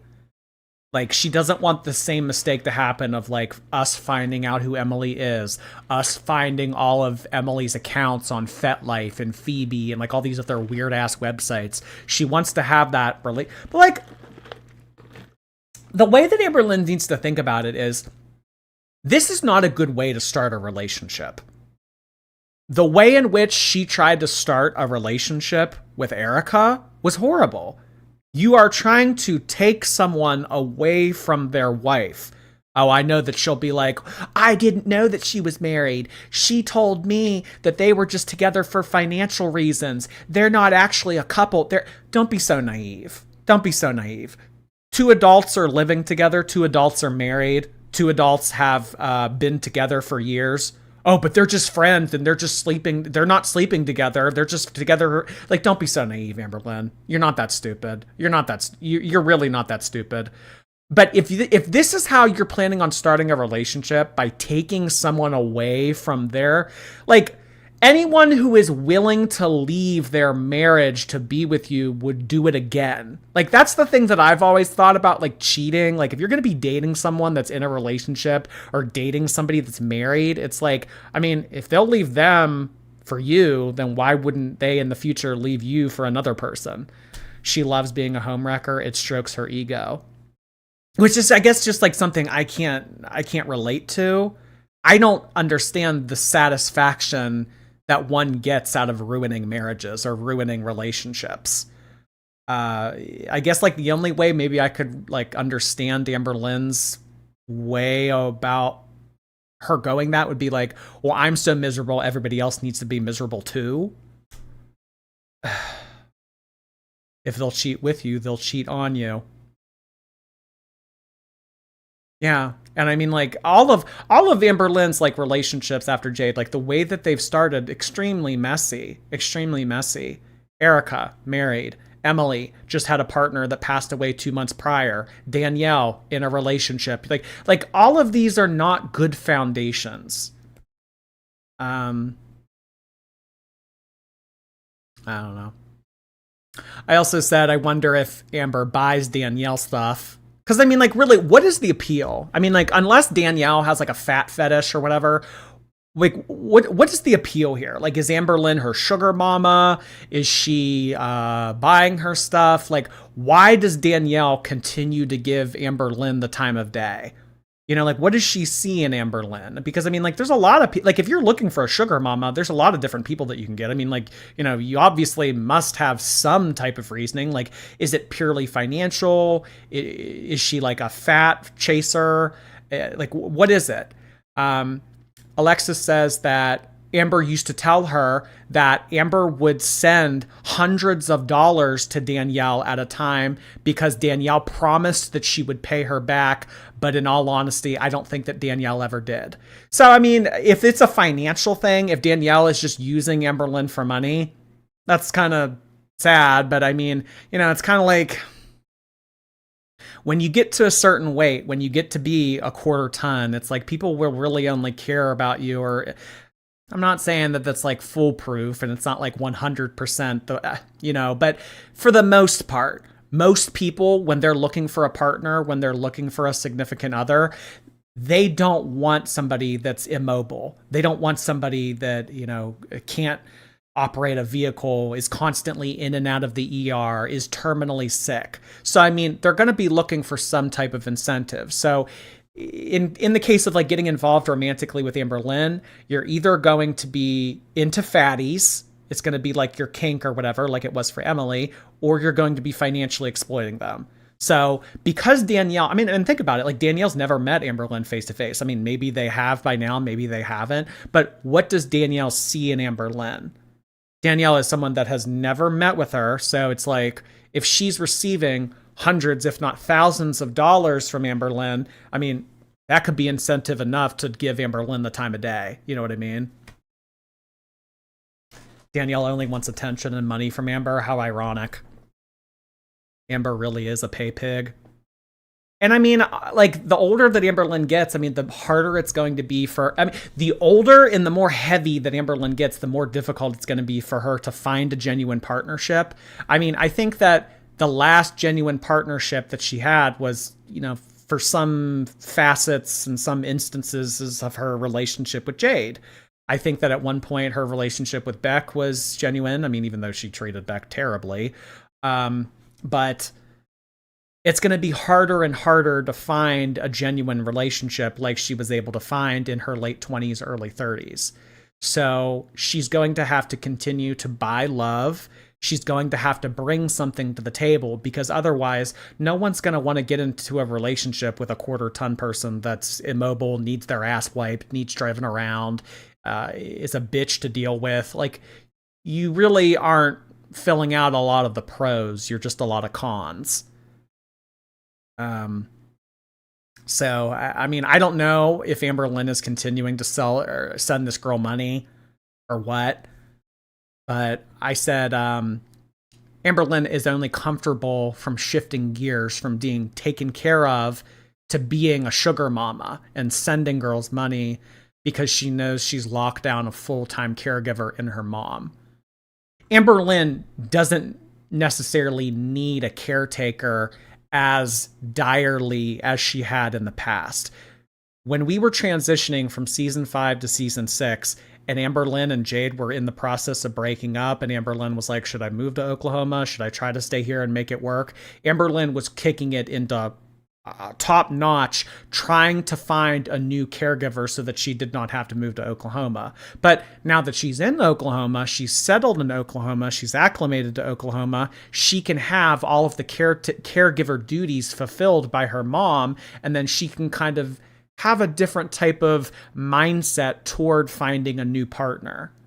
It's like, okay, well, I don't have to have a caregiver. It's not so important for me to get somebody in here, like to walk the pets and wipe my ass and drive me around, because I have my mom to do that. So now I can think about relationships differently.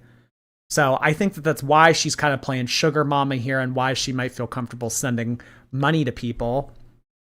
And I also said, I either forgot or didn't know that Danielle was around when Jade was. So Danielle's been going back a while, because, I mean, at this point, Amberlynn and Jade have been broken up for 2 years. Can you believe that? Amberlynn and Jade have been broken up for 2 years already. I said their relationship, meaning Amberlynn and Jade's, must have lacked something for Amber must to have been looking for excitement elsewhere. So all the while Amberlynn and Jade were in this loving relationship, soft, gentle love, whatever, she was talking to Danielle. So Danielle's been around for a while. If she was talking to Danielle, that means that Danielle and Amberlynn have known each other for somewhere between 2 and 3 years. So the fact that Amberlynn was talking to Danielle during her relationship with Jade, this goes back a while. The thing about me saying that her mom is her safety net and she can always rely on her mom, Alexis says, meanwhile, her mom's living paycheck to paycheck, but is devoting her entire life to Amberlynn. I was the first girl Amberlynn talked to after her relationship with Jade. I hesitated and told her that I didn't think things would work out. I wanted to work things out with an ex, and then she went back to Instagram DMs and found Danielle. Okay, so Jade, Alexis, and Amberlynn all knew each other. And then Amberlynn and Alexis tried to make a relationship between them work out. It didn't work out. So then Amberlynn went and talked to Danielle. Danielle was initially brought into the picture during her relationship with Jade. Sorry, this is like very like stringy. This is kind of like a spider web trying to get everything correct. Danielle was originally talked to because she wanted to make Alexis and Jade jealous. So this was during the period of time that Jade and Amberlynn were still living together, but they weren't a couple. So they were on 3-way phone calls with Alexis. They were on 3-way phone calls, like 3-way FaceTime or whatever. And Amber tried to make a relationship work with Alexis. That didn't work. So then she was after that didn't work, they were still friends. So then Amber was like, okay, well, now I have this new girl named Danielle. So Jade and Alexis, do you want me now that I found a new girl? And then I said, like what I've said time and time again about the mom feeling guilty about Amber turning out the way that she is and how she kind of functions as a safety net. Alexis agreed and said that she agrees that the mom does feel guilty for the way that Amberlynn is, and she probably blames herself for the way that she is now.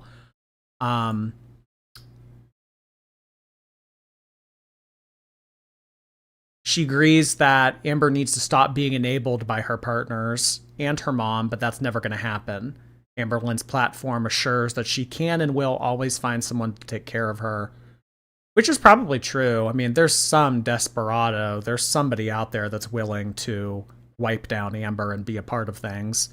It just depends at how low Amberlynn is willing to go. Amberlynn could get a new caregiver in there. Amberlynn could get somebody new in there. It's just like it needs to. She wants to have a little bit of a standard, but that becomes a little bit messy. It's like, because the thinner and the prettier that someone gets, the more that they're going to want from you. Like, relationships are symmetrical. It's kind of like a give and take. And Amberlynn doesn't really bring much to a relationship other than finances. So she could get somebody, but it just depends at how low she's willing to go.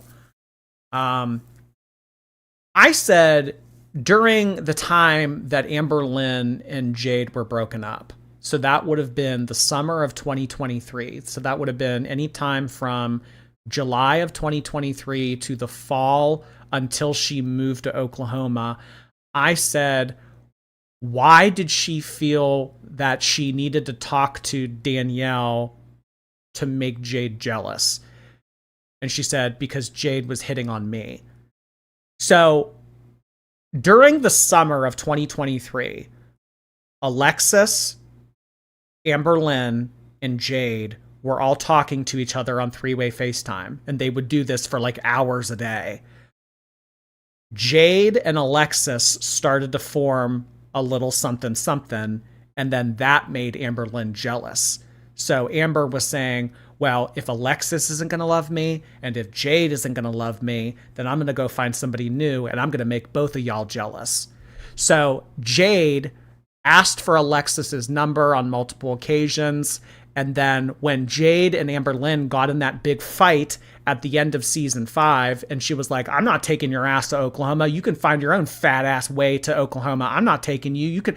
And then Alexis was like, well, I feel bad because like she doesn't have a ride. She has no way of getting to Oklahoma. It's like, how is she's going to be stranded essentially. Jade was supposed to be her ride to Oklahoma. So, I mean, I guess that I'll have to take her. So Alexis was going to drive from Wisconsin to Kentucky, pick up Amberlynn, drive her from Kentucky to Oklahoma. She was going to take like a week off of work to do this. And then Alexis was like, okay, well, I mean, I guess like to be a good friend, I'll take you to Oklahoma. And then when Jade found out that Alexis was going to take Amberlynn to Oklahoma, she was like, well, wait, I want to go, because Jade was trying to get with Alexis.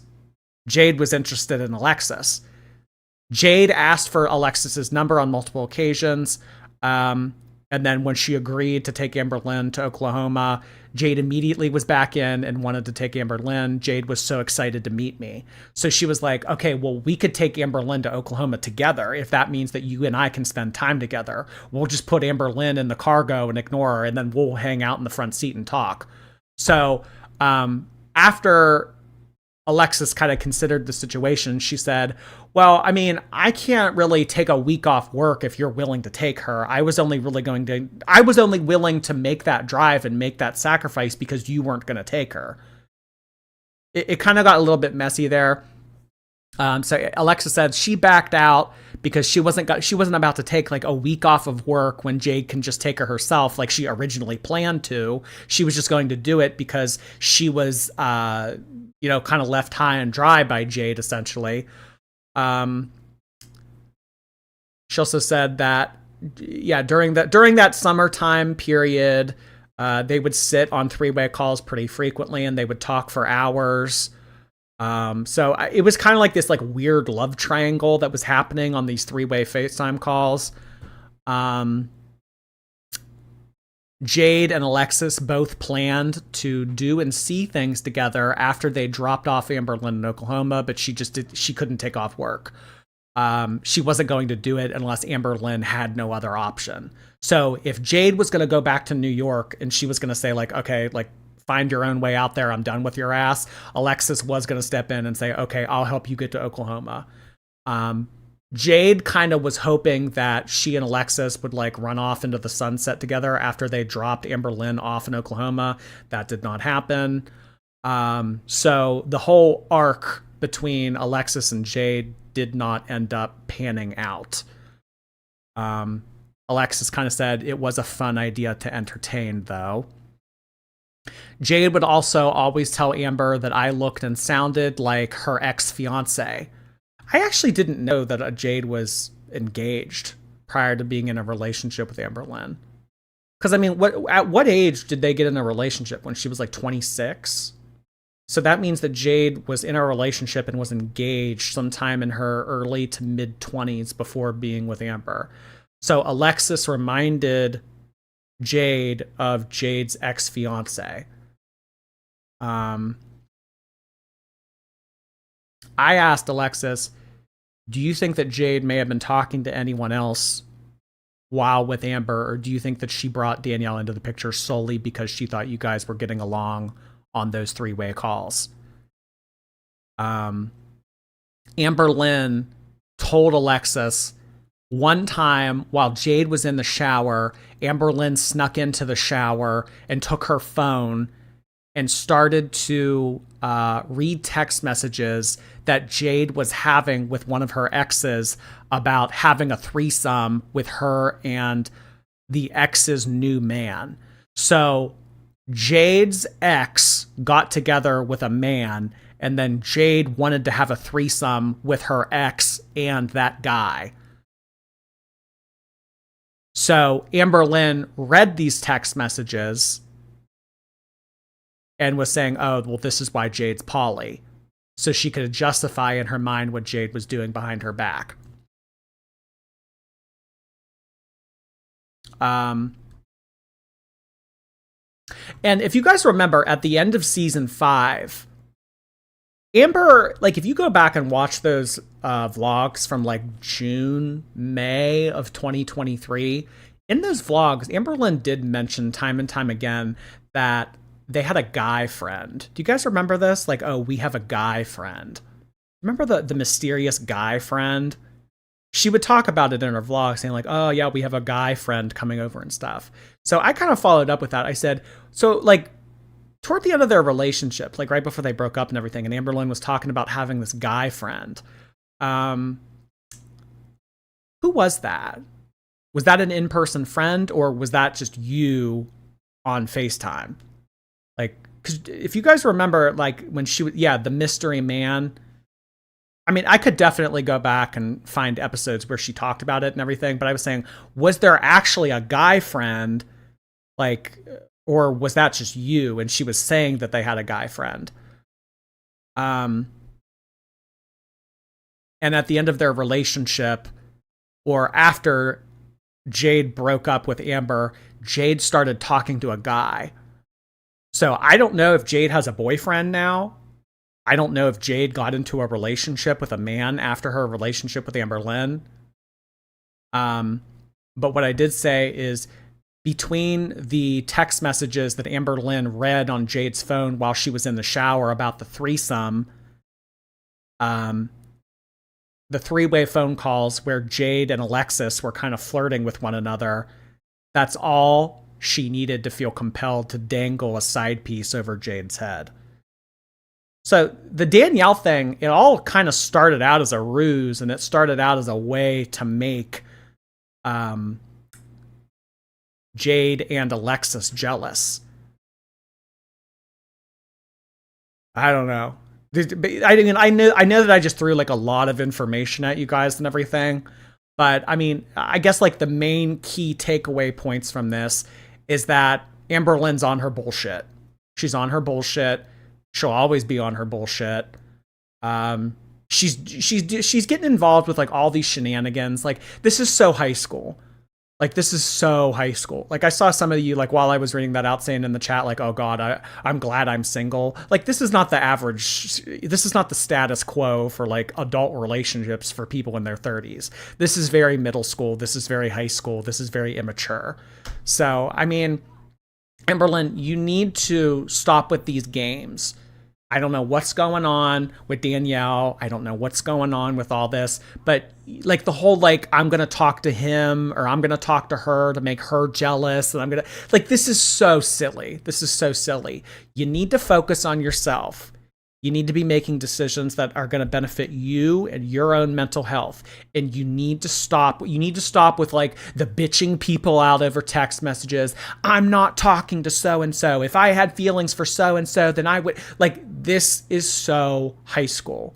You need to focus on what really matters. She should at least have a modicum of intelligence by this age. I mean, Amberlynn has said time and time again that she feels like she's 16 and she's always going to be 16. I don't know who would like want to live their life this way. I don't know what Amberlynn thinks that she's going to get out of talking to married women. I don't know what she thinks that she's going to get out of sending money to somebody that's in a committed relationship. At the end of the day, they're going to bed with their wife. They're not going to bed with you. You're just the side piece. You're just the side piece that they pump for money. You're just the side piece that Venmos them every now and again. So, I mean, Amberlynn, you need to ask yourself, looking forward in your relationships, do you want to be the side dish or do you want to be the entree? Because a lot of the decisions and a lot of the ways that you've been conducting your life lately have kind of been suggesting that you're more interested in being the side dish than the entree. And by baby, just looking at you, I'll say you're the damn entree. So you should start acting like it. Apathetic Ash, thank you. She looks like the full moon barbecue moon face. Thank you. Right, nobody actually wants her. And you know what? There's a lot of people out there that will play games. I mean, Amberlynn's playing games too. Amberlynn's playing games. These girls are playing games with her and she's playing games with them. So you need to grow up. You need to quit playing games. You need to quit getting involved with people like Erica and Danielle and all these other people. Because this doesn't go anywhere good. This doesn't lead anywhere good. You constantly trying to be in the DMs of married women and stuff. This isn't going to end up in any resolution that makes you happy. Angelica Unfiltered, thank you for 5 months. We had 10 gifted memberships come in while I was chatting a little bit earlier from Balerian50. Thank you so much, Balerian. I really appreciate that. I believe that there is a sloth in your profile photo. Let's get some sloth emojis up in here for Balerian's generosity. Welcome, guys. Thank you, Balerian. Lady Razzie has also sent in 10 gifted memberships. Thank you so much, Lady Razzie. I appreciate that. Sloth emojis and woman in red dress dancing emoji, please. Thank you, Lady Razzie. I appreciate you expanding the community on this lovely Tuesday evening. Danielle shows up when the rent is due. Yeah. I mean, like, who even knows if this girl's a lesbian? I mean, shit, like, maybe she's just hobosexual. Like, well, I need money. Hey, how you doing? Because, I mean, people use that to their advantage. I mean, people exploit people that are lonely. People exploit people that know that they're lonely. I mean, people like, or that people won't go after them. So, I mean, if you're looking at this person and they're like a certified 1 or 2, and you're an 8 or a 9, and you're giving them attention, I mean, it's like you can manipulate them like that, and you can like pump them for stuff. I mean, like, look at Shantel's relationship. I mean, she's being financially manipulated. She's being financially used. I mean, it's going to be the same thing with Amberlynn. But I think that it's going to be very difficult for someone like Shantel or someone like Amberlynn to find a genuine relationship because, I mean, I don't know if they really bring much to the table other than their money. I don't know. Marion, hey. It's 100 degrees here in Virginia today. Stay cool and hydrated, girls. SSRIs can cause heat stroke. Be careful, our medicated queens. Love you, Jordy and the Shorties. I had never heard of that. Oh, thank you so much for the tip. Yeah, it is hot in Topeka. Oh my God. So hot. I am so ready for this little heat wave to pass. Ugh. Thank you, Marion. Slime privilege, hello. All that money earned and nothing to show for it. She could have had a nice house for herself. Instead, she is still renting. We could have had a nice life, Ennis. Now all we have is Brokeback Mountain. Because you didn't want it. You wanted to keep renting in Oklahoma and trying to talk to married women on Tinder. You didn't want it. All her money went to food and trinkets and eventually thrown out like Legos. Yeah, I mean, if Amberlynn was smart with her money, she could have had a house paid off at this point. She could have had car. She could have gotten the medical attention and medical care that she needs. She could have done a lot of stuff, but I mean, she pissed it away on takeout. She pissed it away on toys. She pissed it away on just stupid shit. And I mean, look where she is now. Tristan Sartain, thank you so much for 8 months. I broke my ankle and I'm in urgent care. My ankle is dangling. Oh gosh. That's shitty. Right at the beginning of summer too. I hope you feel better. That's shitty. I'm sorry. She could have cruised to Bora Bora. There's a whole lot of stuff she could have done. Joella, thank you so much for your Prime membership on Twitch. Nice to see you, Joella. Don't forget the Ella. Haley Cat, thank you. It's Wednesday here in Australia. Hi from the future. You down under folk are always flexing on us and being in the future. One of these days, I'm going to fly to Kangaroo Land myself, and we're going to be on the same time zone. Abby Luna, thank you. When Shantel and Amber mention each other, it's like Disney and Nickelodeon crossovers. Oh, God. That's too funny. Thank you, Abby Luna. Could have bought Amazon stock instead of junk. It's wild. It's wild. But, I mean, there are other people out there that have pissed away a lot more money than Amberlynn here. Simply Cheryl, thank you for 16 months. Keep up the good work. The flowers kind of look fake, honestly. I thought that those flowers looked fake, too. They weren't really as beautiful as Amberlynn was letting on, and I thought that vase was very basic. I don't know. Or am I just being negative? Bo Echo Squalor, thank you for 16 months. I can't help but Amberlynn. She looks like the bomb emote with that hairstyle and the black shirt. Much love, everyone. She looks like the bomb emoji. You're stupid. I love it. The bomb emoji. Oh my god. Gay Frog Wizard, thank you. Turd Braid. Turd Braid. Gay Frog Wizard, you're still in the penalty box. I haven't forgotten. You're still there. I don't know when I'm going to let you out, but you're still in there for now. Pumpkin Pie, thank you. Bull! Bull! You didn't care about me. You didn't. Bull! Bull! Oh, that's crazy. We're coming up on the 1-year anniversary of the Bull video. Last summer was so fun. Oh no, Angel, hello. I just got here from Studio Deet's new video. If you haven't watched it, it might pique your interest. Thank you for the suggestion. I appreciate that, oh no, Angel. Heavy, hi Heavy. When I look at Amber, I see the fat man from Monty Python's The Meaning of Life. I pity the ramen. I pity the ramen.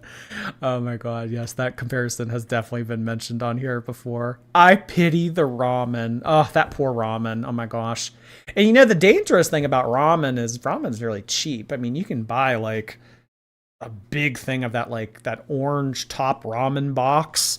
I mean, she could buy a shitload of that. Damn. Yeah. I think like maybe I could eat like 2 packets of ramen. So like four, because like 1 pack has 2 squares in it. I think maybe I could eat like 4 squares. That's probably like what, like 600 to 700 calories. I wonder how many she eats. If she just takes like a big pot of boiling water and throws all of them in there. Oh, that's scary. K-Bear, thank you. Is it me or does this feel really manipulative? She keeps harping on how good her mental health is. Like if we dare talk about her again, her mental spiral, it's our fault. Well, it's always our fault. If Amberlynn stops taking Zoloft in the next month, it's going to be our fault. If Amberlynn gains 20 pounds, it's going to be our fault. That's the thing. It's always been someone else's fault. But it's never our fault if Amberlynn loses weight. If Amberlynn makes good changes in her life, it's never attributed to us. It's always just the nastiness now. We're the reason why Amberlynn's life is terrible. We're the reason why Amberlynn's poor. We're the reason why Amberlynn is eating like a trash can. We're the reason why she's single. It's always our fault. Always, because it's always someone else's fault. Never hers. Sam, hey Sam. Not standing to do the try-on haul is giving bedbound. That's crazy. I mean, just not standing up to like change your shirt. I mean, her vlog was so boring. She didn't do anything in it other than talk while sitting on the couch. I mean, really, you can't even try like 3 shirts on for the sake of your vlog? Maybe I'll do this in another episode. All right. Anthro Kitty, thank you. I'm not a color Scientologist. White isn't a color, it's more of like an absence of a color, or is that black? Isabel Schumacher, thank you so much for 8 months. I had this on with no sound and I thought she was showing off bed sheets. Yeah, I thought it was like a picnic table or like a tablecloth or something. Maybe a parachute, I don't know. Or is that just reserved for the panties? Jordy's mom's basement, thank you. I just wanted to say that Foodie wasn't talking about me in her live yesterday when she said mom's basement. I would never chuck a Ron and turn on my pale king like that. Eviction heart hands to you. Thank you so much for clearing that up. I thought that she was referring to you. Huh. Well, regardless, it was a very quick mention and she didn't really expand on it. I don't know. It seems like when Amberlynn, or not Amberlynn, when Shantel goes off on reaction channels, it's always like the same 3 or 4 of them. If she makes comments about me, it's just like I'm kind of like catching a stray here and there, you know? It's never like her losing her shit on me. I don't know. Do I just need to try harder? MTG Kitty, thank you. A color Scientologist. Dang, she's dense. Well, I don't know. Maybe if YouTube doesn't work out, she could look into fields in color Scientology. I don't know. I heard it worked out for Tom Cruise. NJ, hello. I told my coworker that I told y'all about him, the sick high schooler, and he asked, the guy from the video of the angry hijabi? I said, yes, and he said, mashallah. Oh my god. That is a good way to sum up Shantel, the angry hijabi. It sounds like a children's book. The angry hijabi. Mom, can we read, When You Give a Mouse a Cookie? No, dear. Tonight we're going to read The Angry Hijabi. KC Duck, thank you. Just listening to you all packing for Pride weekend. Take my super chat virginity. I appreciate your super chat V-card, and I hope you have an excellent weekend with whatever abnormal festivities you find yourself getting up to. Just remember, keep your lifestyle away from me and my kids. Thank you. Spooky Betty Boop, thank you. Replay gang, it's date night. Just wanted to pop in and say, hey, much love to you all and Jordy. I really appreciate that, Betty Boop. Thank you so much. I hope you have a lovely date night. Have fun, girl. JC Ray, thank you for 3 months. I'm Oosker, hello. Press like for the algorithm. If you guys wouldn't mind pressing the thumbs up button, I would appreciate it, and so would I, Moosker. Haley, thank you. The other day, my boyfriend was setting up Tile Tracker for my wallet and said that it can connect to Life 360, the thing Amberlynn uses. Tell Jordy about that. I don't know who's a bigger fan of you at this point. Oh my god. Well, just call me Amberlynn because I'm stealing people's partners, I guess. Oh my god, that's too funny. A tile tracker that can connect to Life 360. I wonder if she's tried to make Danielle get on Life 360. Jordy and Snowflake's secret love child, thank you for the super chat. Please settle an argument my boyfriend and I have been having. Can you tell Karam that I love him more than he does me? This is kind of like, no, you hang up first. No, you hang up first. I'll hang up first. No, you hang up first. Aww. I hope that y'all's love for each other stays like that. I hope that it's as fresh and exciting as it is today. Megapot Pie, thank you for 1 year of membership on Twitch. I appreciate 12 months of that, Megapot Pie. 1 year of fat shit. In that time, I moved across the country and had a baby, but Girl World always stays the same. Yeah, that's kind of the thing about Girl World. It's like we're all kind of moving on in our lives and changing things up and starting new jobs, getting into new relationships. And Amberlynn and Shantel are just still on the couch, shoving fast food down their throat. I don't know. Amberlynn claims that she's changing, though. Zombie Ella, thank you. At home sick in bed. It's freezing cold here in Australia. Take my money and buy more slushies. Also, fat. Thank you, Zombie. I appreciate that. I will spend said super chat on said item of your choosing. More than happy to. Thank you, Zombie. Freezing cold in Australia. That doesn't sound right. Oh no, Angel. Hi. Taro was right. Girl is desperate. Yeah, she wasn't too happy when she pulled the card that said desperate. Who knew that tarot cards could be fatphobic even?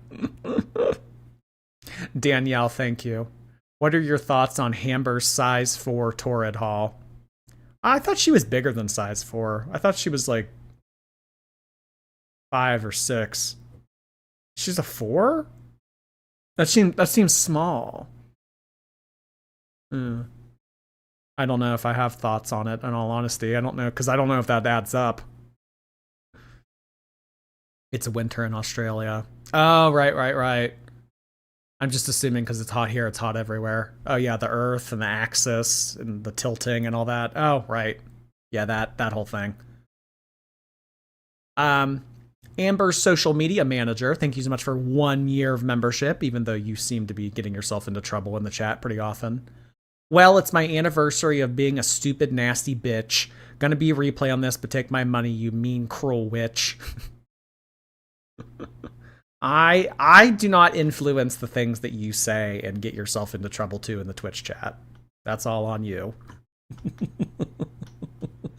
And you also said you're going to be replay, but you're still here. Liar. Liar. Why don't you go break up a marriage while you're at it? Lucid Lullaby, thank you so much. An appetizer, if you will. A fun little surprise. I don't know. I don't know if this Alexis tea and all this like talk about Danielle and stuff was that exciting. But hey, listen, it's better than anything that we've gotten, right? Text messages and speculation between Alexis and Danielle and and Emily. You know, it's better than nothing, right?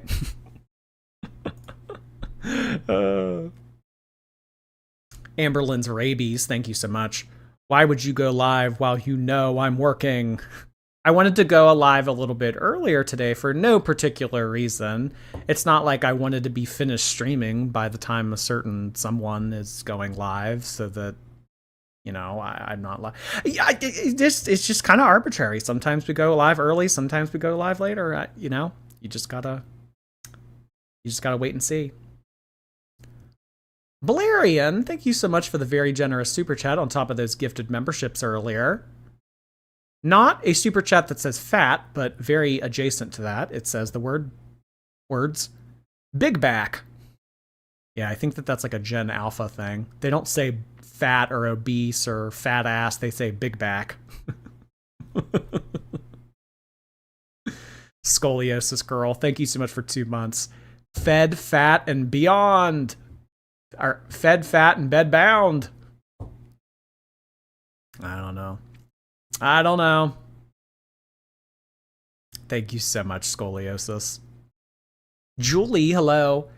She's too old to be this messy. This is high school hillbilly tear drama. Amber, if you're watching, and we know you are, grow up. It's embarrassing. Very high school to be continuing to live like this. I mean, like the whole like, oh, let me talk to multiple people on a dating app and like choose the best one, but like kind of be committed to this person, but have more interest in this person. Like it's so middle school. You gotta move on. You gotta move on. So, I mean, if she's still doing these shenanigans with Danielle or Emily or whatever, it's like, Amberlynn, you just need to have like a better outlook on life. You need to start working towards something more substantial and not like shenanigans. Everyday Manta Ray, thank you so much for 3 months. Appreciate that. We'll see you on the replay. Angel, hello. All this, and she says it was Beck who used her. Yeah. Beck's a no good, rotten, bitch. See you next Tuesday. Beck used me. Beck used me. Oh, God. Deborah Kirk, thank you. I bought my own house when I was 28. What does Amber have? Olives. And Legos. And, new size 4 Torrid clothes. She has a lot going on. Don't act like she's destitute. She's not Shantel. Come on. Maya May, thank you for 11 months. Did you see the picture of Despectful Moments posted 3 weeks ago when you and Amber are hand gliding using some interesting material? I did. I really like Despectful Moments. They're like one of my favorite Instagram accounts. Thank you so much for 11 months. I appreciate that. Cheese Grits, hello. She wants to step into wife position without putting in wife work. Wants an already established marriage to insert herself into. I don't know, like maybe is that like the best option for Amber? Like if she were to get into like a throuple, I mean, she might count as like 2 or 3, so maybe it would become like a quintuple situation type deal, but she doesn't want to put in the work to create a relationship and a marriage. She just wants to step into one that's already in existence. I don't know. A throuple. That would be a wild season. That would be a really wild season. Amberlynn, I feel like Amberlynn is way too jealous and high maintenance to be in a throuple or to be poly. Like that would never work. She would demand the attention of both of them. Like those two partners would never be able to have time for themselves or time for each other because it would always be waiting on Amberlynn hand and foot. I don't know. Camgirl69, thank you so much for 3 months. If Amber was a gay guy, she would definitely paint trade. Have a blank profile on Grindr and a snap score above 10,000. Ew. Paint trade. You're nasty. That's vulgar.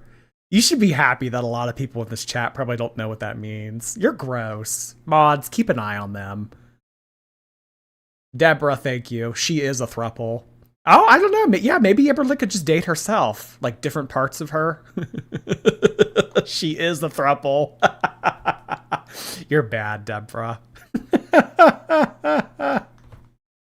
She is a throuple. Oh my goodness. Y'all are acting up. Oh my goodness. She is a throuple. That's not nice. That's not nice. Not nice at all. You guys want to do a BBC? I mean, I know I usually get off around the 2-hour mark, but we could do a BBC. Why not? We could do a little BBC action. They put up one 4 days ago titled Amberlynn Loves to Be Dramatic. Let's watch this one. It seems like it's fun. I'm sure she'll see it, which I don't mind. I don't care if she knows that I'm doing this.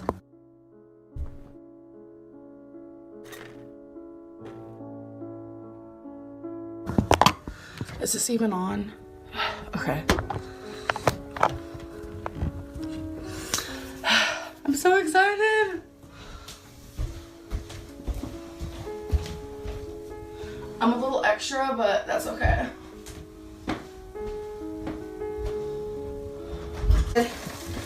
I want a cheeseburger with 2 potato wedges. So you know what I got? What'd you get? A cheeseburger with 2 potato wedges. That's actually really funny. So now we gotta split these up. Okay. Baby, I have to tell you something. What? Come here. What? I got my lab results. What? They're normal. Oh yay! You scared me. Damn. What the fuck is wrong with you? They're normal. I know, but like, why? Like, don't you think like... Oh, this is really dramatic, yeah. Let me set up the camera and point it at us, and I'm going to cry on command. You know there's not a single tear coming out of those corneas. Why? Like, how is that possible, you know? You're just healthy. You're just big. She was just like, you're healthy. Like, she had my charts in her hand. She was like, you're healthy, but you are obese. That's it. You're healthy. You're just recording big. you. Oh. Oh my god, it's true. She even... Beck's like, oh, like this went to like kind of endearing and cute to like, oh, you're just being fucking annoying like you always are. and I'm recording you. Like, ew. This is, you're weird. She emailed me back and she said they're fine. And then she asked how the Wellbutrin's going, which I have to take here in a minute. Now that you know you're on camera, you're acting all different. I'm just like, I never once even really thought maybe you have diabetes. You're a lie. No, I didn't. I figured the yellow and then like the darkening of the skin, it's just a pigmentation thing. Yeah, pigmentation thing. You hear that, Amberlynn's Portuguese knuckles? It's just a pigmentation thing, okay? Everybody out there calling Amberlynn yellow and a whole bunch of other colors, calling her blue, green, and orange. No. It's just a pigmentation situation type deal. But it's plus you have Portuguese in you. Exactly, because I'm Portuguese, but for my dad's side, I have a little bit of Irish in me, so I look like a complete white chick. Yeah. She's so sweet, but there's her reaction. Do you mind if I tell them? What does that mean? I said no. No, like you don't mind? So Crystal has seen quite a few people because, as you guys know, she's been feeling like there's something in her throat, this and that. She's gone to every doctor you can think of, thinking it's everything you can think of, and so finally she got an endoscopy. And endoscopy. Crystal got an endoscopy.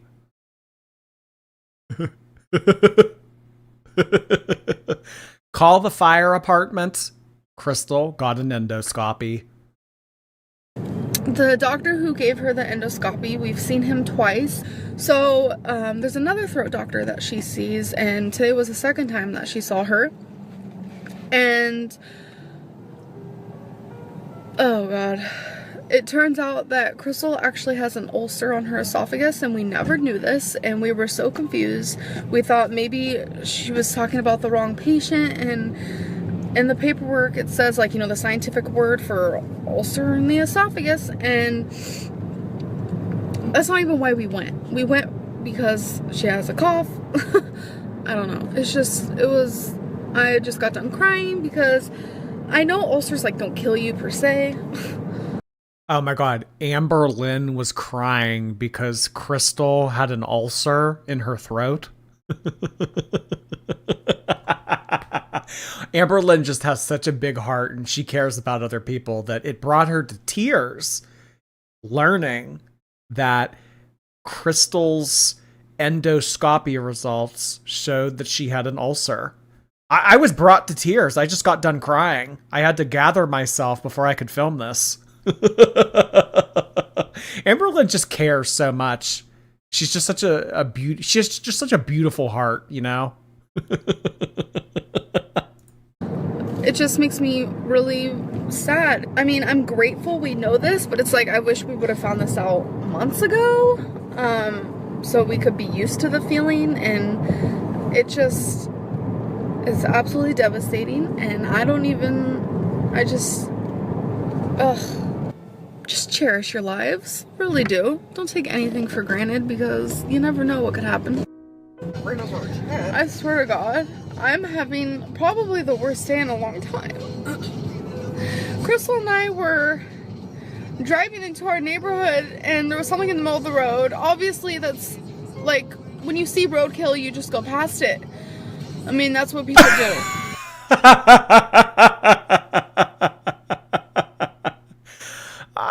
Just with everything going on with the endoscopy and the ulcer, like, we were driving along and there was roadkill, and like, it's just such like, it's just so much going on today. I can't. Amber. She just has such a big heart, you guys.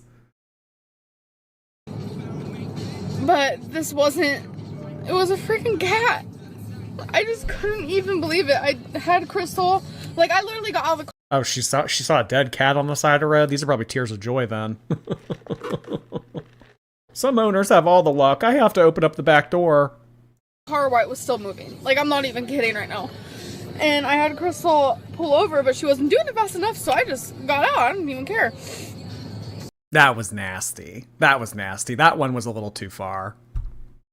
And I went and I looked, and it was the saddest thing I've ever seen in my life. And I don't know what to do. Like, I don't know if I should leave it there. And then Crystal was worried because people were going by, and she doesn't want people thinking that she hit the cat, which she didn't, just saying. We drove past a dead cat, and we didn't want other people thinking Crystal hit the cat. Like, what? This is just to cry. She just wants to cry and get attention. This is crazy. I mean, this is bored. She's so bored. She is so bored to be making this type of like, none of this needs to be filmed. None of this needs to be said. But he literally just looked like he was sleeping with a little bit of blood on his mouth. It was literally the saddest. Like, it's so descriptive, too. It's like something they drove past real quick. Thing I've ever seen. And if you guys know me, I'm like legit a cat person. Like, you have never known.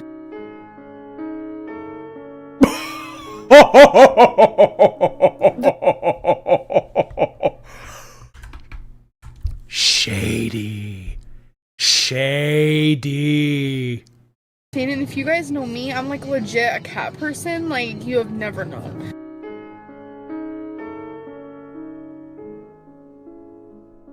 This weird feeling I keep having is, this is just me being honest.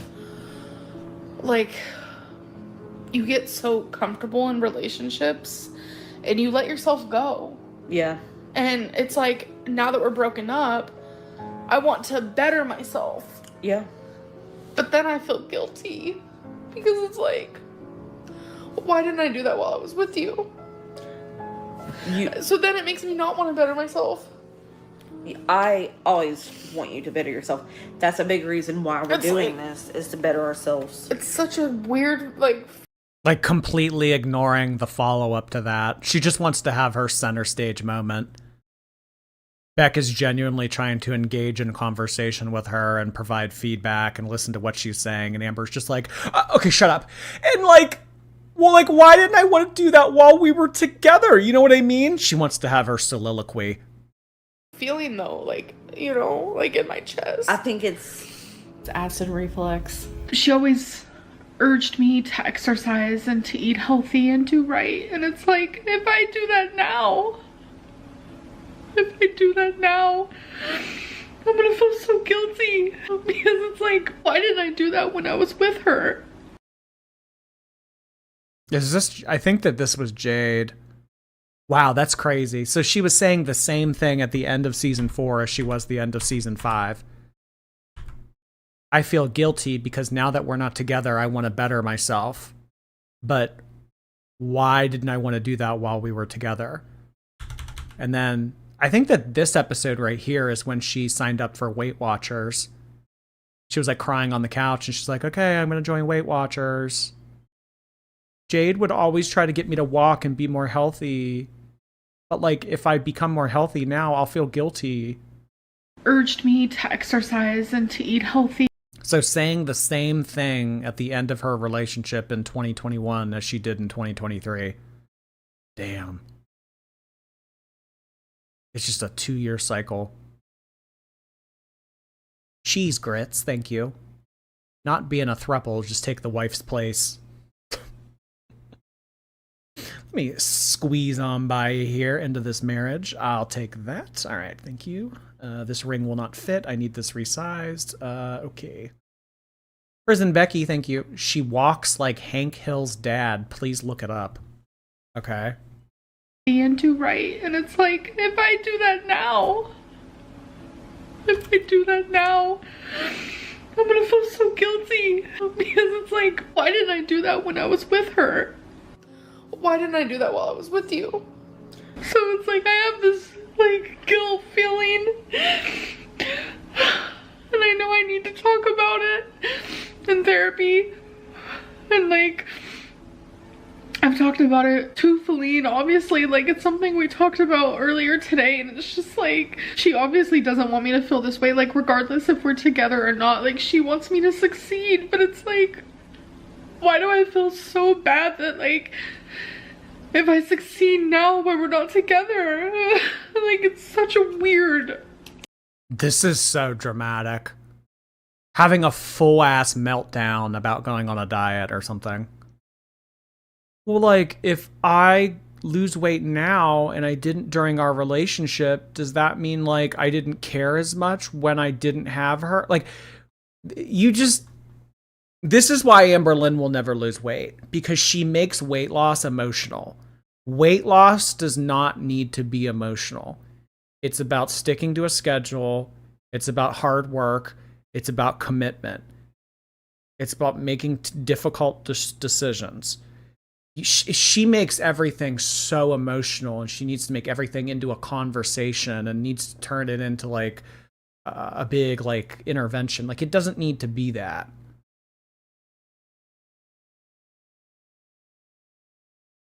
Like, not eating a cookie doesn't need to be emotional. Like, thing in my brain, like, that I just can't understand, and it just makes me feel guilty. This is where it's like... And I think that Amberlynn even gets tired of her own bullshit. Like, she knows that everything that's coming out of her mouth is bullshit, and I think that she gets tired of her own bullshit. But she can't help but bullshit herself. Like, there's funny trolling, like lighthearted trolling. Like, this is... It's like sending alcohol to an alcoholic, or sending heroin to a heroin addict.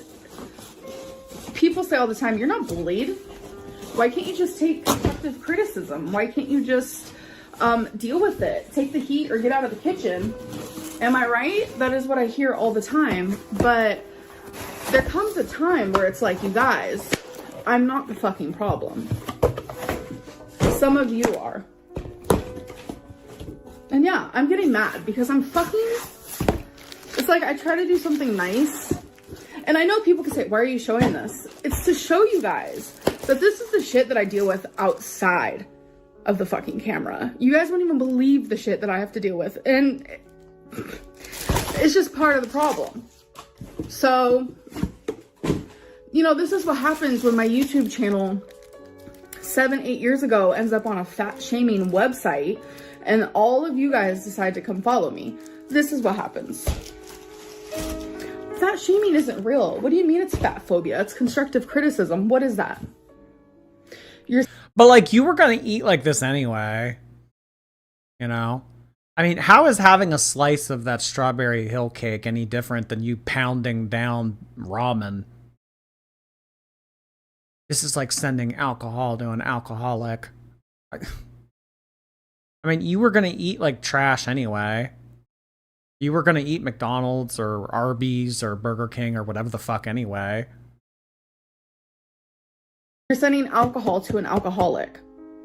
So, I hope you have fun sitting next to Trump in hell. You put makeup on your knuckles to hide it. You know what? Let's put makeup on my knuckles. So people were saying I put concealer on my knuckles. So let me get some concealer. I never in my life would have ever thought of doing something like that.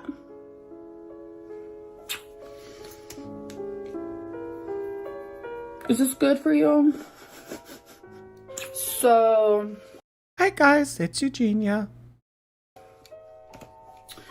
Do I use a makeup brush for this? I don't even know. Oh my god, I'm getting it all over. Hold on. Oh my god, she can't even fuck up correctly. Okay. What? Ooh, crusty. That's... Wait, that's how her hand always looks, what?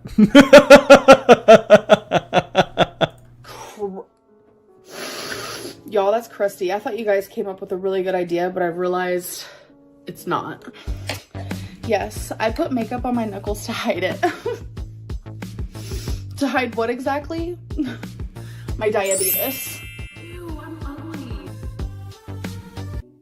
Oh my god.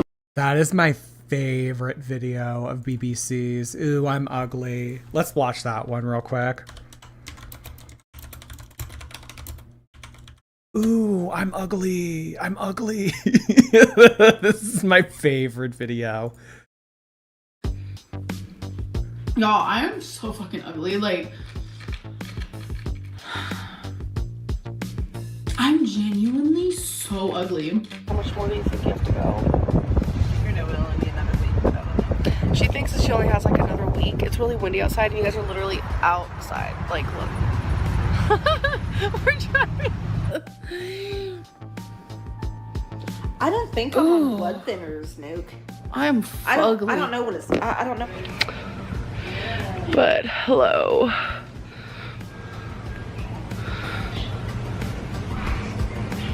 Okay, there we go.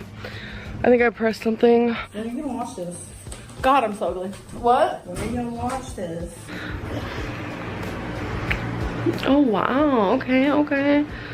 I'm a little blurry because it wants to see you. I'm your favorite. Are you gonna like? There we go. Hi. It wants to see you. Stop being blurry. Okay. We all know that I'm ugly, so I don't know what I'm trying to hide from here. Okay, so. Oh wow. Okay. Wow. I look. Oh my god, I look so different on this. Why do you think you're so attractive? I actually think I am hideously ugly. I have talked about this She looks like Bella Ramsey. several times before. Like, you know, but like 500 pounds. I honestly, I'm an ugly. I'm an actual ugly. I'm gonna set my little buddy down.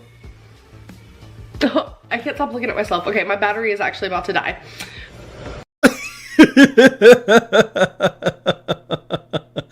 Ooh, I'm ugly.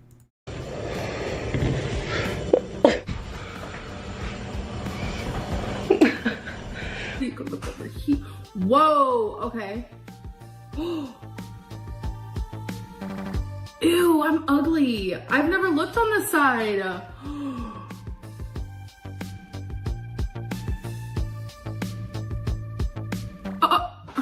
That's gross. Okay. Ew, I'm ugly.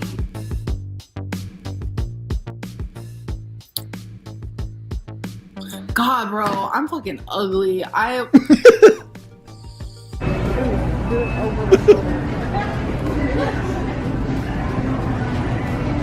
me see it.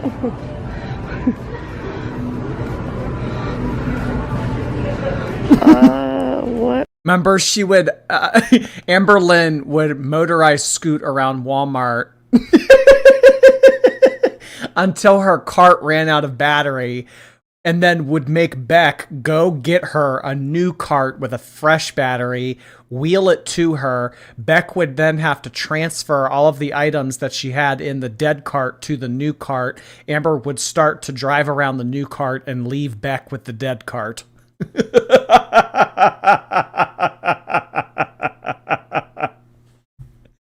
Ooh, I'm ugly. Cozy mushrooms, thank you. People who film themselves crying are so bizarre. Yeah, I don't know if I could do that either. Mandy, hey Mandy, thank you for 15 months over on Twitch.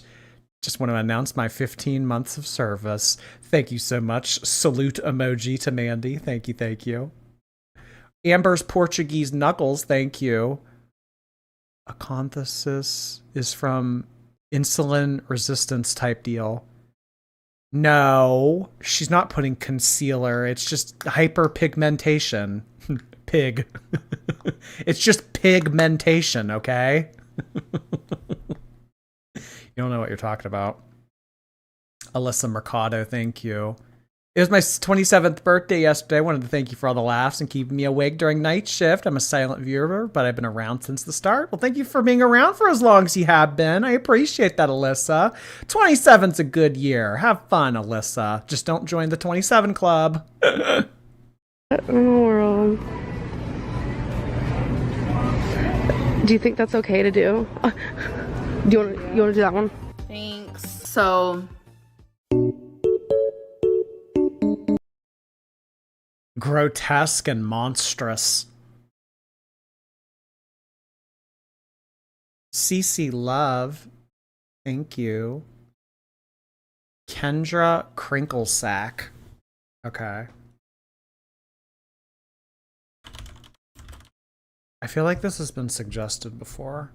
Oh, wait, this was actually suggested recently. Yeah, from the Cleveland show. I still think this is too thin.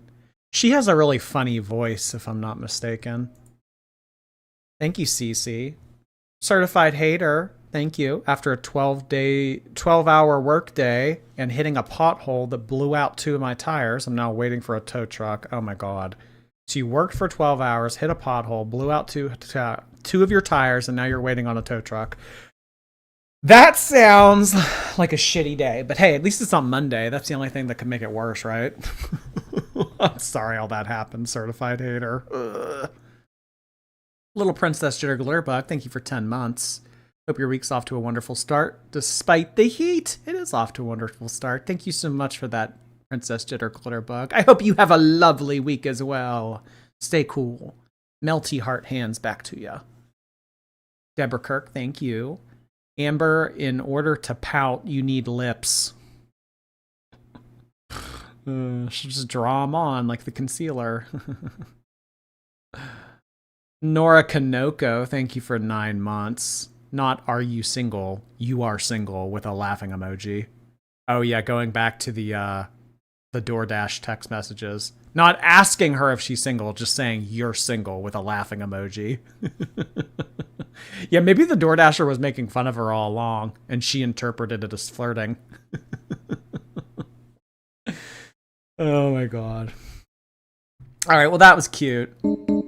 I like a little BBC up in here. It's fun.